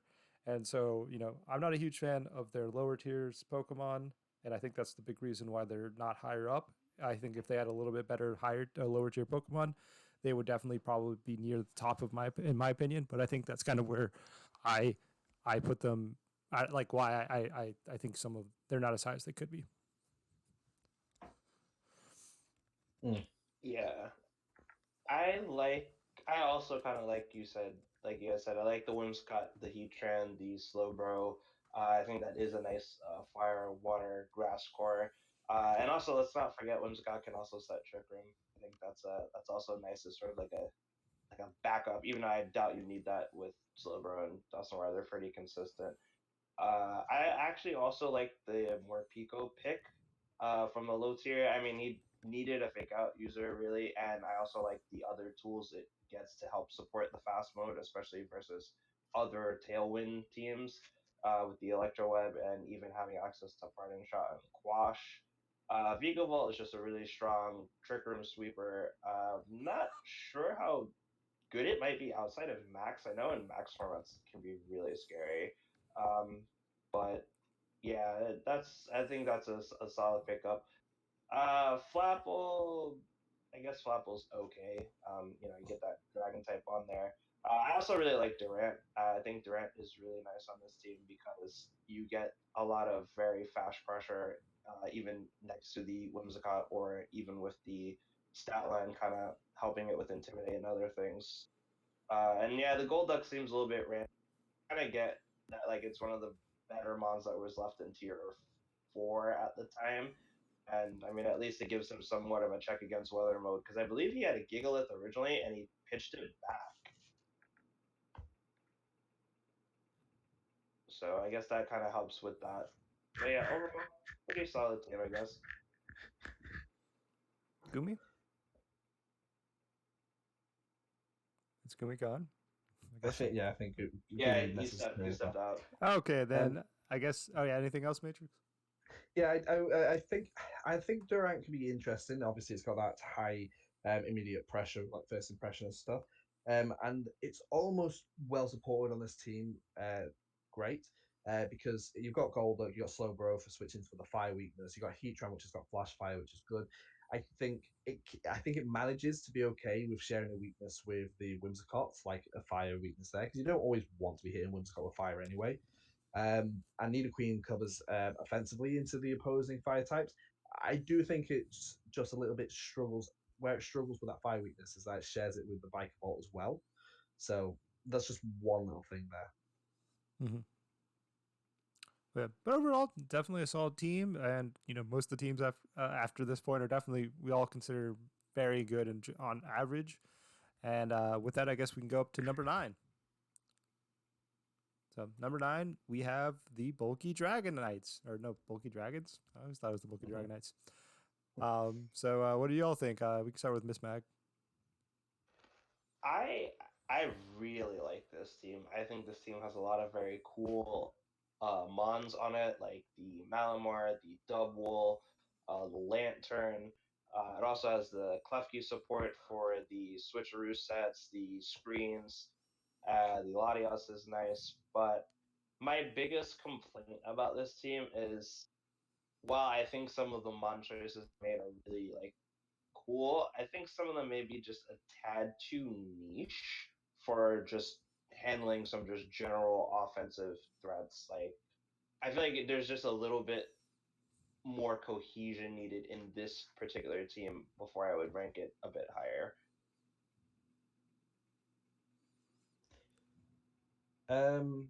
I do find it weird that they have 2 contrary mons on the team. So I've been trying to figure out like what their strat is with that. Maybe they want to do like prankster metal sound into it, or eerie impulse lantern into them. I don't know. But so I do think like they are kind of overlapping their niches, Malamar and Lorantis. Maybe they just wanted decently cheap grass type / psychic dark type. I don't know. I like a Scavalier. I think it's a really good mod. It's better on a team that doesn't have a fluffy mon, but yeah, but it does have a thick fat mon on the team as well, so that helps with your ice type. Um, I really like the Zapdos and the Gengar, and I think it's because they had the coverage complements each other, and the fact that they're both physical, one's physical and one's special. Um, so I really like that combination. Decently fast as well. You got Laios, which decent tailwind setter. Fast but not too fast, but also bulky enough to be able to reliably set. And Arcanine, I think, supports the Zapdos pretty well as well. But yeah, that's just some initial pet things. I think Klefki is a really bad mon for your team. I think you should trade it away. Give me Klefki, please. I'm joking. Klefki's really good on this team. I guess I'll give up. So I really like certain aspects of this team. I'm gonna start with some of the complaints I have. I really like their Trick Room Pokemon in Escavalier, Piloswine, and Lurantis, but I really dislike their Trick Room setters. I think Gengar is a terrible Trick Room setter. It's it gets it, but it doesn't do much. Yeah. And then Malamar, I think, is mainly its best its best niche is more of like an assault vest, superpowered mon, or like more of a bulky like, or more like an attacker than a trick room setter, especially with his 4x weakness, and bug. And so I definitely think that it doesn't really have any way to prevent it from being like taunted or faked out. So I think I'm not a big fan of their trick room setters, even though I really like their trick room mode, like their trick room Pokemon. And then I think Zapdos is a very powerful Pokemon. I like it, but I feel like they went a little bit too hard on being anti-intimidate to make and doing that, or anti stat drops, that they kind of made Zapdos' strength of Defiant a little bit worse because they have two Contrary Mons and an Oblivious Mon and Zapdos, and so like no one's gonna bring Intimidate into their team because everything that they want to intimidate kind of has Contrary or Defiant. And I think that's kind of one of my kind of dyssynergies, I think, is like they kind of went a little bit too far to that extent, thus making it just those things not actually gonna be procced much. But I do think Zapdos is a really powerful mod. I think Gengar is really good with it. I think Latios was good on the team and helps with some of the ground weaknesses, especially and like I think it's a powerful one with Tailwind screens. But yeah, those are some of my nitpicky stuff with it. But I think they do have some very strong things with it. And I think, I do like most of the mons, like, and I think Klefki helps with some of their more bulky mons because a lot of their mons are fairly bulky and the setting up screens can be really helpful. Yeah, no, I agree. I hadn't actually clocked on to the fact that, he's got two contrarian mons with that Defiant. Yeah, that's a good point that you raised. So yeah, I think that was kind of a little bit of my thoughts. And any other thoughts before we head up to number 8? Klefki would really complete my team. Fair enough. Zapdos would be good on my team. I'll trade you for Halucha. I'll give you one bird. While we're making offers, I wouldn't mind a Escavalier, honestly. Well, there we go. Yeah, the wonder that this team is so high. We like the individual mons. We want them for our own team. Yeah, exactly. So anyways, continuing on up to number 8, we have the Alexandria Arcanines. So I guess I'm going to start with this one because I feel like it. So there's some things I like about this team. I think that they have some, having Dragapult as really fast mon is really nice. Crobat is very consistent Tailwind, and they have a lot of mid-speed tier Pokemon that I think are really good in Tailwind. Berserker, Klotzer, even like, some of the Pokemon like, Alcremie as well. My biggest complaint is there's a couple Pokemon I just don't see why they're on the team. Namely, Frostmoth just seems bad on the team. They have a lot of rock weaknesses. They already have consistent Tailwind, and they also already have like fairly reasonable like setup Pokemon as well, and like Dragon Dance and bulk up stuff or things like that. And so it just doesn't seem like a good Pokemon on their team for me. the Behemoth just doesn't seem particularly good on the team for me either, and neither does Licky Licky, other than just dealing with some weather modes. But I like those Pokemon kind of really surprised me to a certain extent. And then Fungus is also only okay on their team. They like I definitely think it can help a little bit with maybe like Dragapult with Dragon Dance if you want to do something like that. But I definitely think that just fake out on Liepard seems better most of the time, and it seems like you kind of have not a lot of reasons to want to redirect. It seems like you have a lot of offense on your team, and you're not often and not a lot of like or setup mons or things like that. So that's kind of some of the things I don't like about it, and some of the things I like about it. I think they have great damage output and great picks on their early picks and things like that, though. To piggyback off what you're saying, yeah, though, I really think that the reason why I rank it as high as I did is just because of Dragapult, Urshifu, Liepard, and Crobat. That's about it. Like the rest of the picks on the team just don't seem to synergize well for what the rest of his team. Like as you say, BTM is a bit. Again, it's like I've mentioned it earlier on in the video where I said that some picks are just underwhelming. Like BTM, I think is powerful. It's actually surprisingly good damage output, but it's not the best mon. Lickitung is just weird. Alchemy, I don't really know what Alchemy's supporting here other than just being a fairy type. I don't really think he can decorate his team overly well unless he wants to really go in and decorate that Urshifu to make it offensive. But my biggest complaints with the team comes in the fact that he doesn't have a way to really break through bulky water types other than like fake tier support the Wipeout because he's got no grass type because Fungus isn't a grass type at the end of the day. It's not doing anything, and he has no electric type. So a lot of these teams that build themselves around having this bulky water core, he doesn't really have an ideal way to break through. You've got close combat on the Urshifu, but like its critical hit moves is water again. So again, you're not able to break through them. So I think this is a huge flaw, or not so much flaw, but a huge issue that this team will have to overcome. And that means they're going to be relying even more heavily on like Dragapult plus Liepard to break through them. Frostmoth does get freeze dry. I respect that, but again, with the 4 times weaknesses it's got, it's a lot of pressure for that type of mod to endure.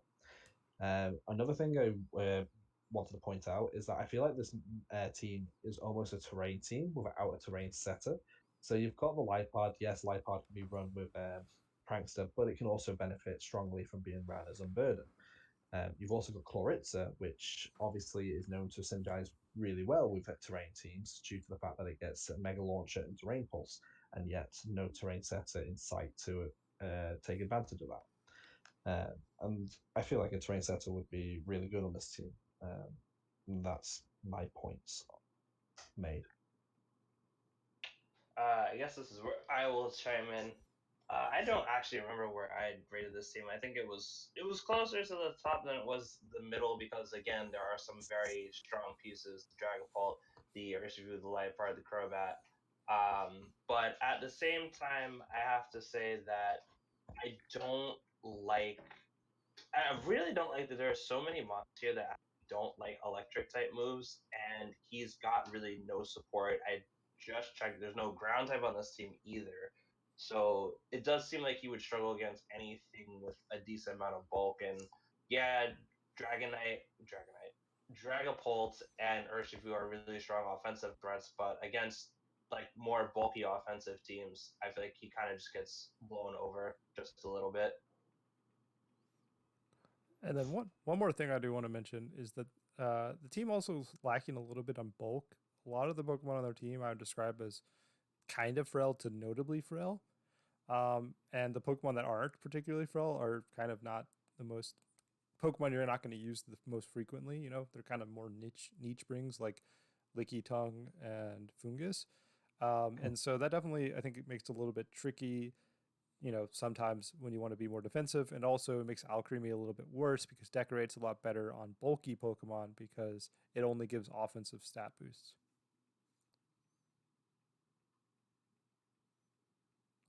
Anything else? So I say we move on. Up next, number 7, we have the Welsh Wailords, Matrix's team. So, Matrix, I guess Fantastic. we start with you. What do you think of your team? Um, it's different to what I first imagined it would be. I really like my Incineroar and Slowking core. I have done a draft analysis video on my team already. For anyone who wants to check that out, to get my full thoughts. But yeah, no, I like the Incineroar and Slowking. I feel like they pair really well with one another. You've got a Pivot Mon and a Regenerator Mon that work really well. Cover each other's weaknesses really well. Um, I think some of the other picks are a little bit more all over the place. A few like Heracross and Rose Raid, they're a little bit. They can come across as being a little bit random per se. Um, I did pick up a double weather mode, which I think is pretty decent. So I've got a rain setter, a hail setter, a swift swim, and a slush rush mon. Um, but some might say they might conflict a little bit, but we're both abusers are able to set the weather for each other as well. So you've got a swift swimmer with hail, and you've got a slosh rusher with swift swim with rain dance. So I feel like they can actually synergize a lot more than what you'd initially think. I do like the Miltank being a Sapsipper switch in for like Seismitoad to help Seismitoad out a little bit. Um, the Volt Absorb is also useful for the fact that I've got a bit of an electric weakness across the water types and the flying type. I've got Corviknight. Corviknight's a reasonably good tailwind setter. It's a win con in its own right, being able to like Iron Defense or bulk up body press and stuff. So that's got to be respected as well.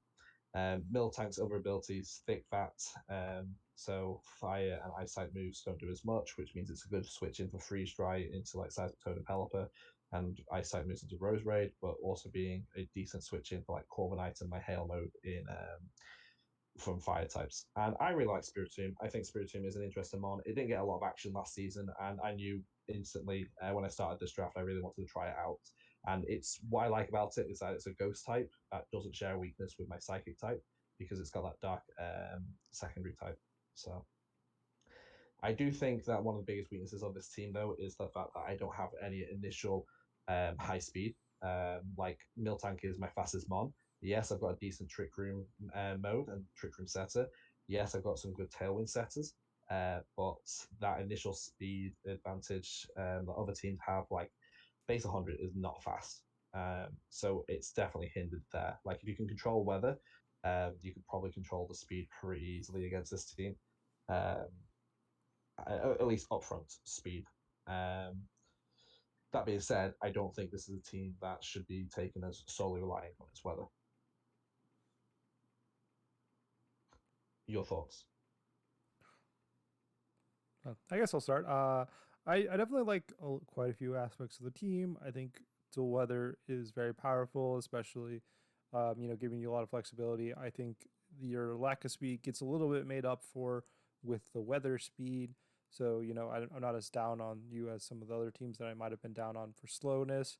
I think my big complaints on the team is I feel like your I would really I feel like Arctisol is going to be very pressured a lot to be a Trick Room sweeper because you don't have a huge number of really slow Pokemon, and I think that's one of my big complaints because I think that's your second or your only slow Pokemon outside of Slow King and Spiritomb is Arctisol.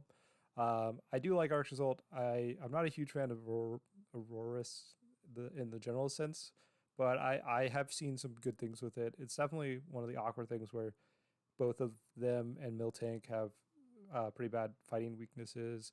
So does Incineroar, and so it's definitely going to kind of get into a situation where you have to be pretty good at positioning with them. But I think that you have a lot of powerful Pokemon and a lot of good synergy with them, and I think weather, as we saw in the last season, was incredibly powerful. Miss Meg? All right, so I'm gonna start with the things that I like about the number one thing I have to say I like about is that the weather modes actually don't clash. Like you've picked weather modes where they in some ways complement each other because say for example, it's just like you've got your Pelipper and your Seismitoad setting up rain. The only real weakness between them, I mean, there isn't actually a shared weakness between them because Seismitoad is only weak to grass. Pelipper gets Hurricane. Love that pairing. The Ice mode is a little bit worse because Aurorus has like a gajillion weaknesses, but I mean, as far as just setting up hail, it's totally fine, and your team is not really dependent on that.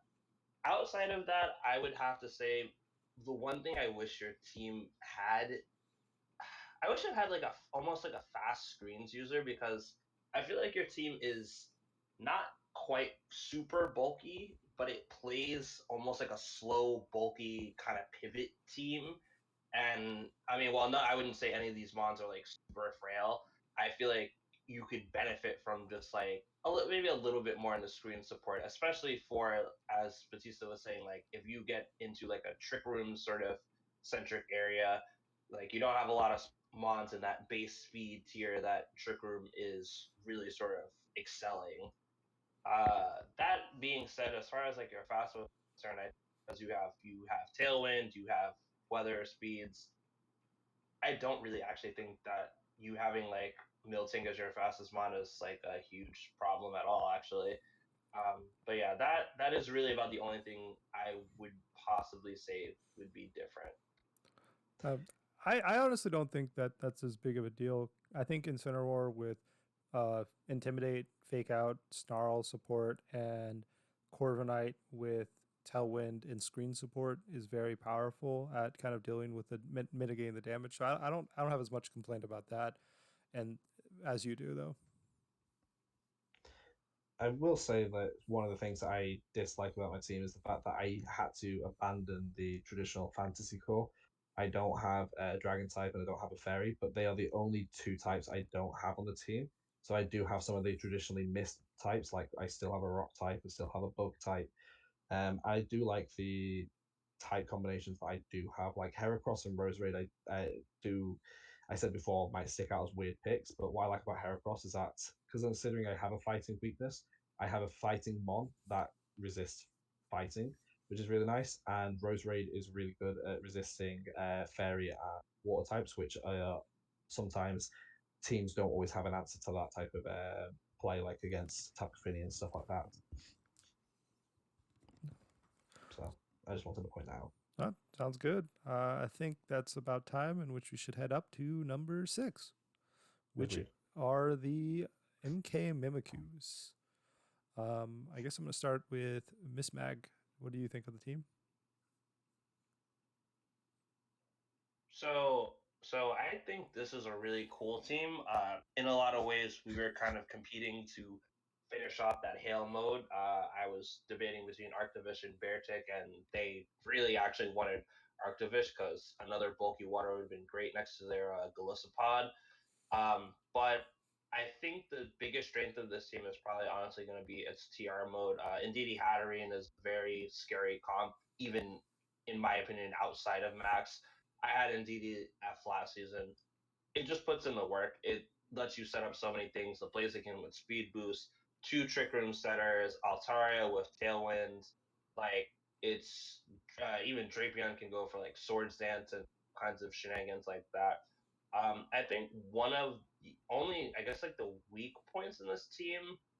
I feel like this team is weak to a rock in a lot of ways, and the Golisopod does have to shoulder that a little bit. But again, you also do have like the Klang and you have the Blaziken, so I would say like that would be like my only real concern. But other than that, it's pretty solid team for rank 6 for sure. I don't know. The base this team. Well, all I have to say is just the power of NDD is cannot be said enough. Like if NDD was not on this team, I think it would be like not nearly as high. But NDD makes this team so much more terrifying. NDD Hatterene because it makes NDD makes Hatterene a force to be reckoned with. It also helps deal with some of the like for some of the weaknesses we have, are able to prevent fake out, which is really annoying for specifically like Pokemon like Blaziken or Bolden, who are more fast Pokemon that are designed to kind of attack first. And yeah, the Trick Room mode is very powerful. I'm not a huge fan of the Hell mode. I'm not a huge fan of Obamaso in the general sense. I definitely am a bigger fan of Vanillix as as an alternative of the Cell Center. I also am not a big fan of Beartic as a Slush Rush user either, but having that as an option and getting some speed with it definitely helps. No, yeah, I think one of the biggest strengths of this team is just that Indeedee Hatterene combination plus Blaziken. Not being able to be moving before Blaziken thanks to the psychic terrain is really useful. And yeah, sometimes some people say that having your terrain interrupt or disrupt against your main sweeper mon, like yeah, expanding force is going to be hitting Blaziken hard, but like it's going to be hitting Blaziken hard even without the terrain. But what the terrain does is provide a way of not priority hitting the Blaziken. I do think the psychic terrain kind of hinders Glycopod's ability though. Glycopod likes to use first impression Aqua Jet, some really strong priority moves for it. So I do think there's a little bit of a clash there. I also don't think Glycopod is the best water type for this team, considering it's the only one on this only water type on this team. That's just my personal opinion, especially with the fact that you've got a water type that doesn't even resist fire, and you've got two hail mons on the team, one which is 4 times weak to fire. Plus you've got Kling Klang. The only fire resists are Blaziken, which isn't exactly a bulky mon, and Altaria, which is bulky, but it's not a mon you're going to be wanting to bring every week, especially when it's 4 times weak to ice, and you want to be running a ice mode.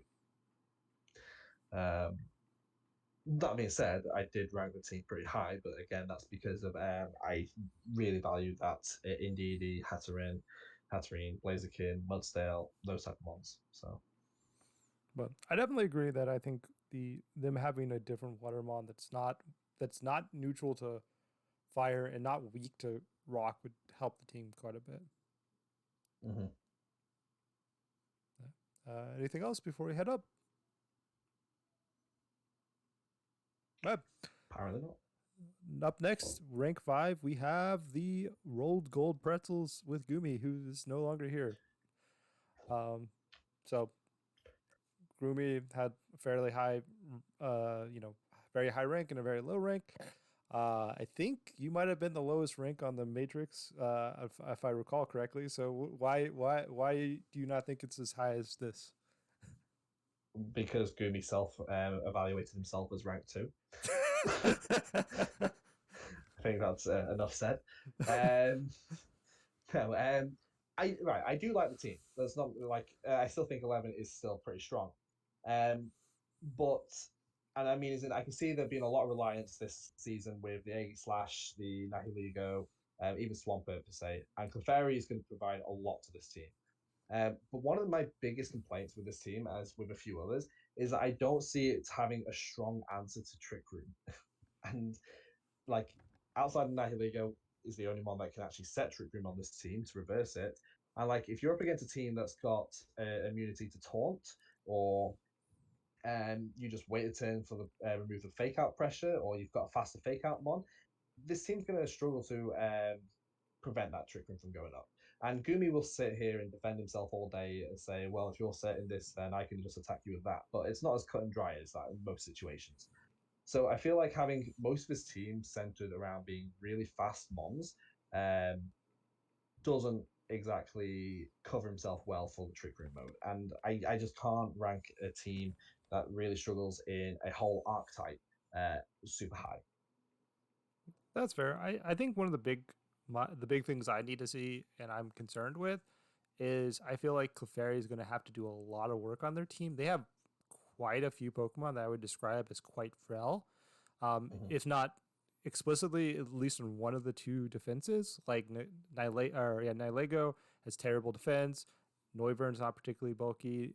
Persian's not. Absol, Rapidash, Sharpedo, and Scolipede are all not particularly bulky mons, and so like the friend guard on Clefairy feels like it's going to need to do a lot of work, or it's going to be a very offensive, hopefully I kill your stuff before they attack team, which, definitely a downside. However, I do think they have a lot of offensive pressure. I think that Neuvern is a very good tailwind setter. I think that the access to wide guard helps Nylego and follow me. Like I said, I think if I was to guess Gumi's game plan, I feel like they made a team and said, I want to make Clefairy great on the team. And it's possible they did that, but we'll see.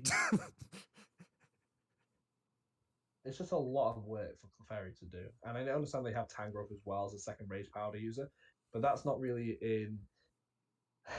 without getting into like, the coach with his play style and versus this and that, it's not really Gumi's play style to be super defensive with all of his mons, like half his mons. Like he needs wide guard, he needs Rage Powder, he needs Follow Me, and that's not really the way Gumi would end up using this team, or at least that's not the way he would feel most comfortable. One that Tangrowth is their offensive grass mon. I don't know what you're talking about. It's not their defensive mon. It's weak to special. But well, good. Hey, it's all you, Miss Madge. Okay. I was gonna. As far as the TR component of this team is concerned, I actually think its TR matchup is not as bad as it might look. Clefairy being relatively slow, also getting access to moves like after you can augment some of these faster threats to go first in the priority bracket, even within Trick Room, and having used Tangrowth and Swampert myself in previous leagues, Tangrowth's pretty slow. I think it's like base 50, so he has a bit of counterplay. Say that it's not the best against like really dedicated Trick Room teams, but I think like he could probably get by using those four: the Tangrowth, the Swampert, the Aegis Slash, and the Clefairy to get himself out of some stickier Trick Room sort of matchups. I guess my only real complaint about this team in particular is I don't quite understand why Absol is on it. Like I get like wanting some like good coverage, like to scare away like the things that like Aegis Slash and other things are weak to, but like he already picked up the Sharpedo, and I feel like even that is a little bit weird. Like I just feel like I don't understand what this team needs or really wants the double dark.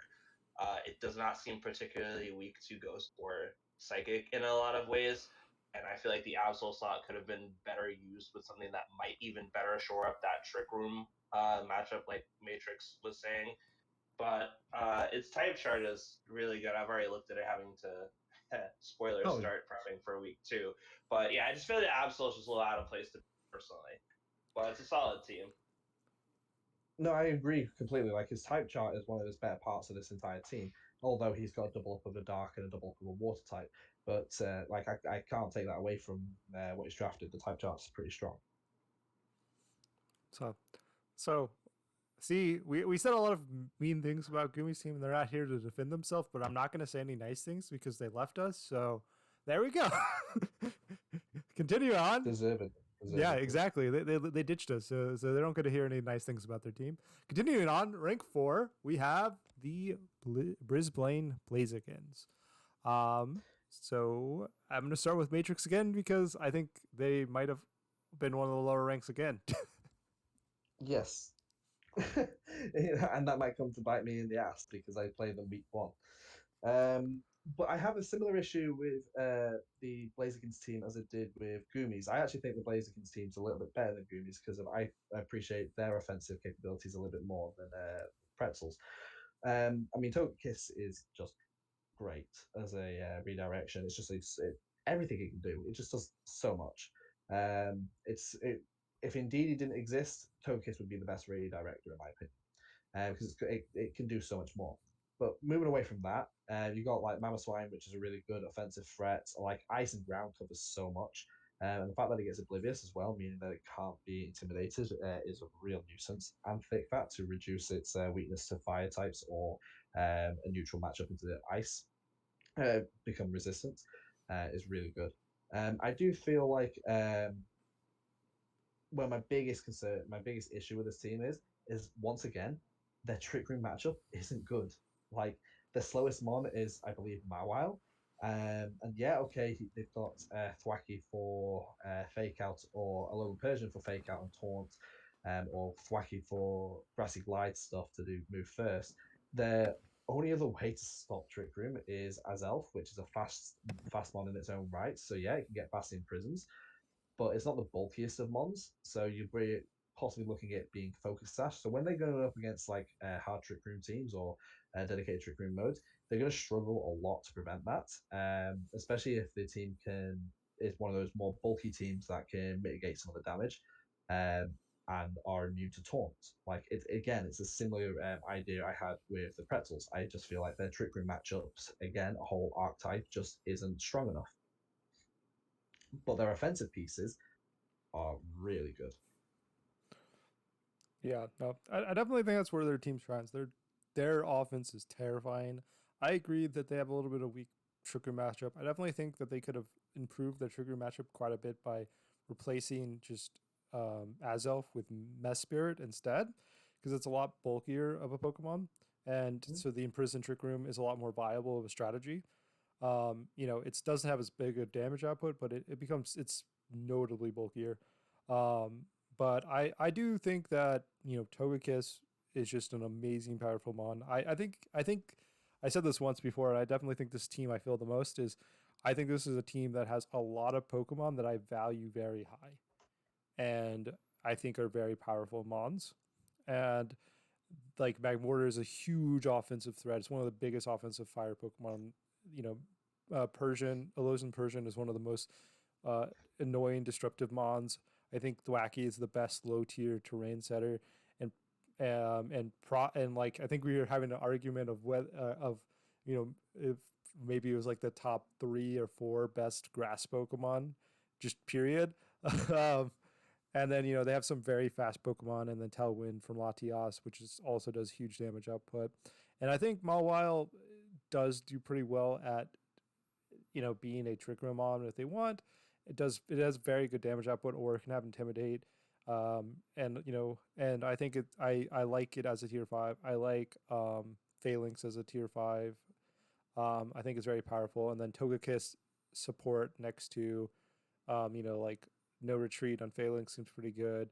Or getting up pretty safe like Tailwinds and things like that with Togekiss and things like I think is very powerful. Mm-hmm. So I guess I also share a similar critique. We talked about the pretzels, and this team also does not have a terribly strong TR mode. But unlike the pretzels, it doesn't really have much of a TR mode, much at all, actually, outside of really just the Mawile and I guess the Thwacky. But again, Togekiss, sort of like the Clefairy, has that access to the after you, but it's not nearly as slow, so it can't really compete with things under TR. But the counterplay to that is having the fast prison to just stop it outright. I will say that my favorite pieces of the team really are those support pieces, like you said, the Kiss, the Togekiss rather, the Persian, the Thwacky are all really nice. I love Mawile. I have a soft spot for it. I think it's a great steel type in tier 5. The only thing I don't really quite understand why it's on this team really is the Heliolisk, but I can understand like wanting an electric type in general, and for the tier that it's in, it's pretty good. But I'm more used to seeing it with weather, so I'd be curious to see how it shines on a team not really a weather setter at all. But yeah, I think this is definitely a really really strong team. I believe the Heliolisk was picked up because they originally wanted Jolteon or Bolton from one of the higher tiers, but both got drafted just before she got to pick. And so she went down to the lower tier. And Heliolisk, being a new mon to tier 4, was a tier 3 mon, was a suitable replacement with decent damage, and it gets access to the stuff she wants, like Electro Web and those type of moves. But Yeah, that definitely works. And its abilities, while they're a little bit more weather sensitive, like you can just run dry screen to cover your Marrow Swine and your Mega. nicely. Well, and it's also just it has good damage output and is Mhm. pretty fast. So like I think it's a good just general electric Pokemon to have on the team if you couldn't get a better one. And I like it's probably the best electric tier 4 Pokemon. Uh, you know, maybe not the best. Like Mhm. might not be, but it's near the top of the list if it's not the best. That's fair. That's all fair. But yeah, this is a very scary Hyper Rock. That's for sure. Yeah. Um, Yeah. With that, let's go up to number 3, which is the Trixie Tricos. So funnily enough, the lowest rank was auto ranking themselves, and I think they would have been higher ranked. They might have been second or first if they did not rank themselves. um, Basically. yeah, so I think everyone put them in the top 5 except for Otto, who put them at 19th, as you see on the screen. I'm going to start because I feel like it. So if you look at their type chart, their type chart looks really good, except they have like a water weakness, and then however they have the sun to set it up. I really like their sun mode with Charizard, Ninetales, and Shiftry. I think that they probably could have replaced one of their 2 grass Pokemon, but I do see the justification of both of them. With Vileplume being more of a support mon with like sleep powder. Um, Tapu Fini, which I didn't really mention, but is very powerful mon. It's one of the better mons in the draft and draft in general. I think it complements the fire Pokemon really well, and the grass Pokemon kind of help make it deal with its weaknesses with Raichu with Lightning Rod. So pretty much they have really good answers to all of Tapu Fini's weaknesses, which definitely help make it a harder Pokemon to deal with, including Intimidate on Crocodile, which helps make it even harder to kill. And then they have Drifblim to get pretty consistent Tailwind up because you can unburden with a Misty Seed with Tapu Fini, and it can't be faked out. Yeah, and and then they have a fairly reasonable Trick Room package with Copperajah and Lunatone. So, like I said, I very much like pretty much every Pokemon on their team. I like, and I think they all have use and have value to it. So who's up? Who would like to go? Miss Bag? Yeah, sure. I'll chime in. I really like this. I'm a big fan of Ninetales. As you can tell, I drafted one myself. I think it works out really nicely with the Charizard, the Shiftry, and the Vileplume. And then the rest of the cores on their team are very solid. Probably my favorite pickup. I really like the Sock pick. I think it's a little bit underrated for the tier that it's in as a fighting type. Gets Inner Focus, if I recall correctly, Sturdy, and Mold Breaker, which are all really great abilities to use in different circumstances. It is reasonably fast, if I recall correctly, and can hit pretty hard. So I think that was a nice gem that they found down there. There's just a lot of things that the team can do. Like Shiftry and Vileplume are very different chlorophyll mons. Vileplume again with the after you support, like sleep powders, stream sap, that kind of stuff. Charizard's a force. Crocodile with the intimidate. Raichu can just be annoying. I think my only real critique of this team is I really like Tapu Fini. It actually is my favorite of the Tapus.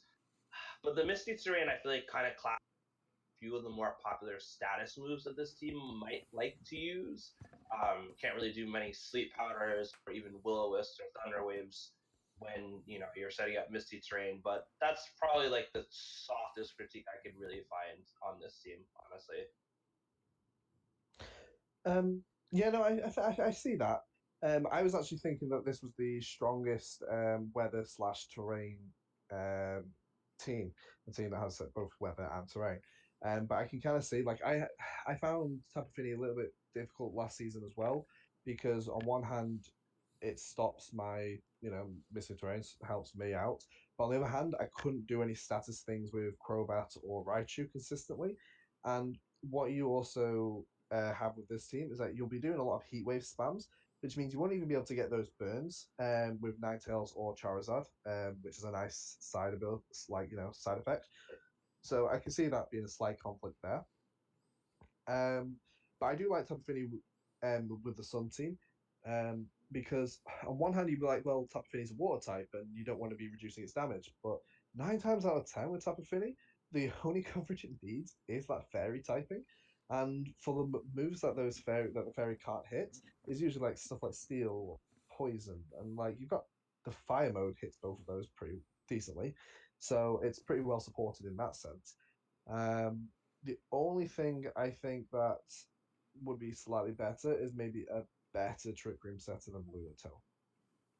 Like, it's okay, but maybe it's just underexplored by myself, but I don't think it's the most consistent. Definitely not, but I think a big thing. I think they said something about rock. They wanted rock coverage because they felt Yeah. like that was racking on their team, which I can respect. But I agree. I think that's probably the worst piece on their team when it comes to just kind of power level.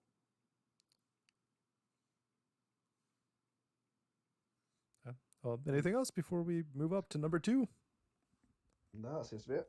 All right. Well, Yeah, I'm number good. 2 overall is the Georgia Gurchins.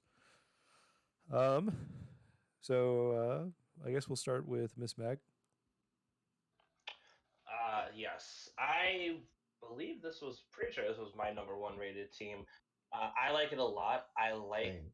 what it can do, and I like the tools that it has as at its disposal. I am a big fan of mons that can do not only a variety of roles, but also just have a lot of depth in their move pools.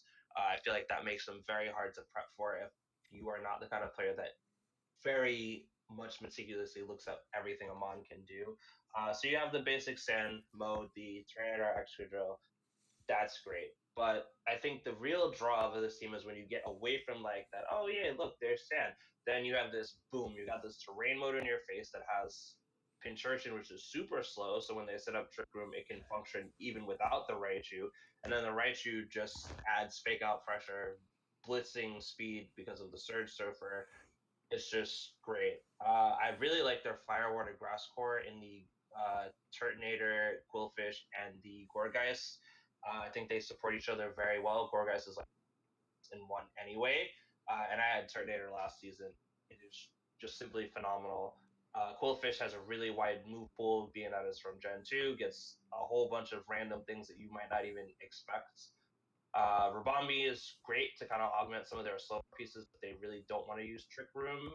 And the competitive from the Galarian Articuno really kind of wrapped the team with the ground immunity and the resistance to fighting. I would say the only thing on this team I don't quite really understand is the Noon. I mean, I guess it's kind of a cool, sort of funny strat if you do like speed swap, belly drum, and then like Lightroom just kind of just blows through things, but it tends to like using extreme speed anyway. But other than that, I think this is a really solid team. Like it's got a lot of tools, it's got a lot of bases covered, in my opinion. There is a ground weakness to the team. I think that's probably like the biggest critique that it has. But I think this coach can easily play to that by baiting you into bringing your strong ground types and then finding ways to work around them. Well, yeah, I think going on to that, just expanding is I definitely think that's the biggest problem with this team is, um, you know, it has 6 ground weaknesses, and in addition to its 6 ground weaknesses, all of its ground switch-ins are weak to Ghost, and so you have a total of 9 Pokemon that gets hit super effective by Ghost and Ground, and that's pretty much your 9 strongest Pokemon on your team. Uh, and so that's definitely, I think, the biggest issue with the team. I think out of that, it's definitely one of the best teams you have. It has all the things you mentioned, and I definitely think that's kind of where its shortcoming falls for the most part.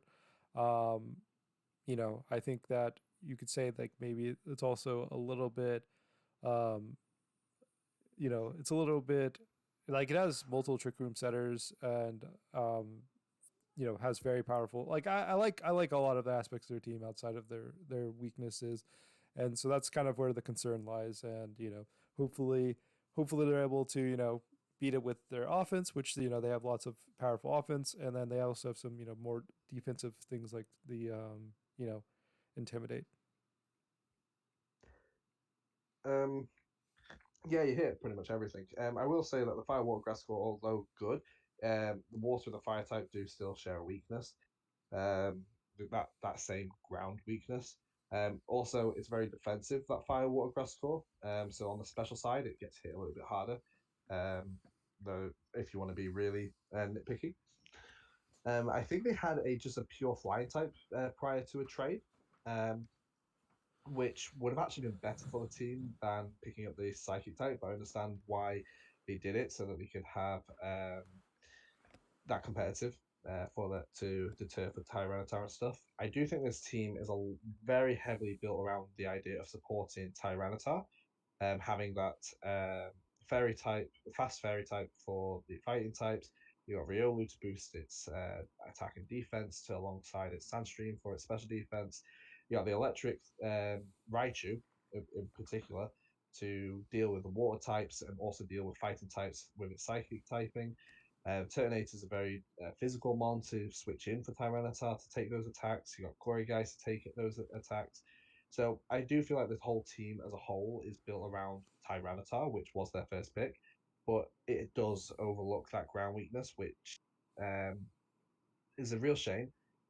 Because if maybe that Quillfish wasn't poison, and maybe if the um, the ghost weakness wasn't there, it just needs a little edit here or there to just make its matchups into like offensive ground type teams or teams that support that ground type really well a lot more favorable. Because Quillfish isn't exactly the best answer into them, and Gorygeist, although good, does struggle to consistently hit that damage with its seed bomb slash power whip. So that's my opinion on it. Even though I ranked it as number one. Well, I guess with that, we can go up to the number one overall rank, which is the Pango Orioles. Um, I guess I'll start because it's the last one. I feel like it. So I think having Fast Tailwind with Aerodactyl is very powerful and very good on their team. They have Pokemon that seem to be very useful with it. Namely, like Nidoking is the most prevalent one. The terrain with Rillaboom seems very useful. They have two terrain unburned mons that can help use that. I think the Rage Powder on the Volcarona is incredibly powerful because they have, um, a fairly good Trick Room mode, which it helps set up. But they also have set up sweepers, namely in Azumarill with Belly Drum. And I, yeah, and I think those kind of the big points. So what do you all think? Um, it's one of those. It's weird. I don't think the team itself is anything inherently overpowerful. Like I ranked it as number three, but it's still like over really good. Um, but it's more of a case of I don't really have anything like overly negative to say about the team. Like it's got a good firewater grass core. I think the second best in my personal opinion of the league. Um, Togedemaru really helps the Azumarill out because let's not forget Azumarill can also run Sap Sipper as an ability if it really wants to, although a lot less powerful than Huge Power. It can still be used more as a defensive water type then in those circumstances. Togedemaru with the Lightning Rod really helps Aerodactyl out, which is really nice. Rotom's a little bit here nor there, but the other ones like Unknown Drudigan, that's not too bad. Um, Coaching Hitmonlee can also really help some of the mons out.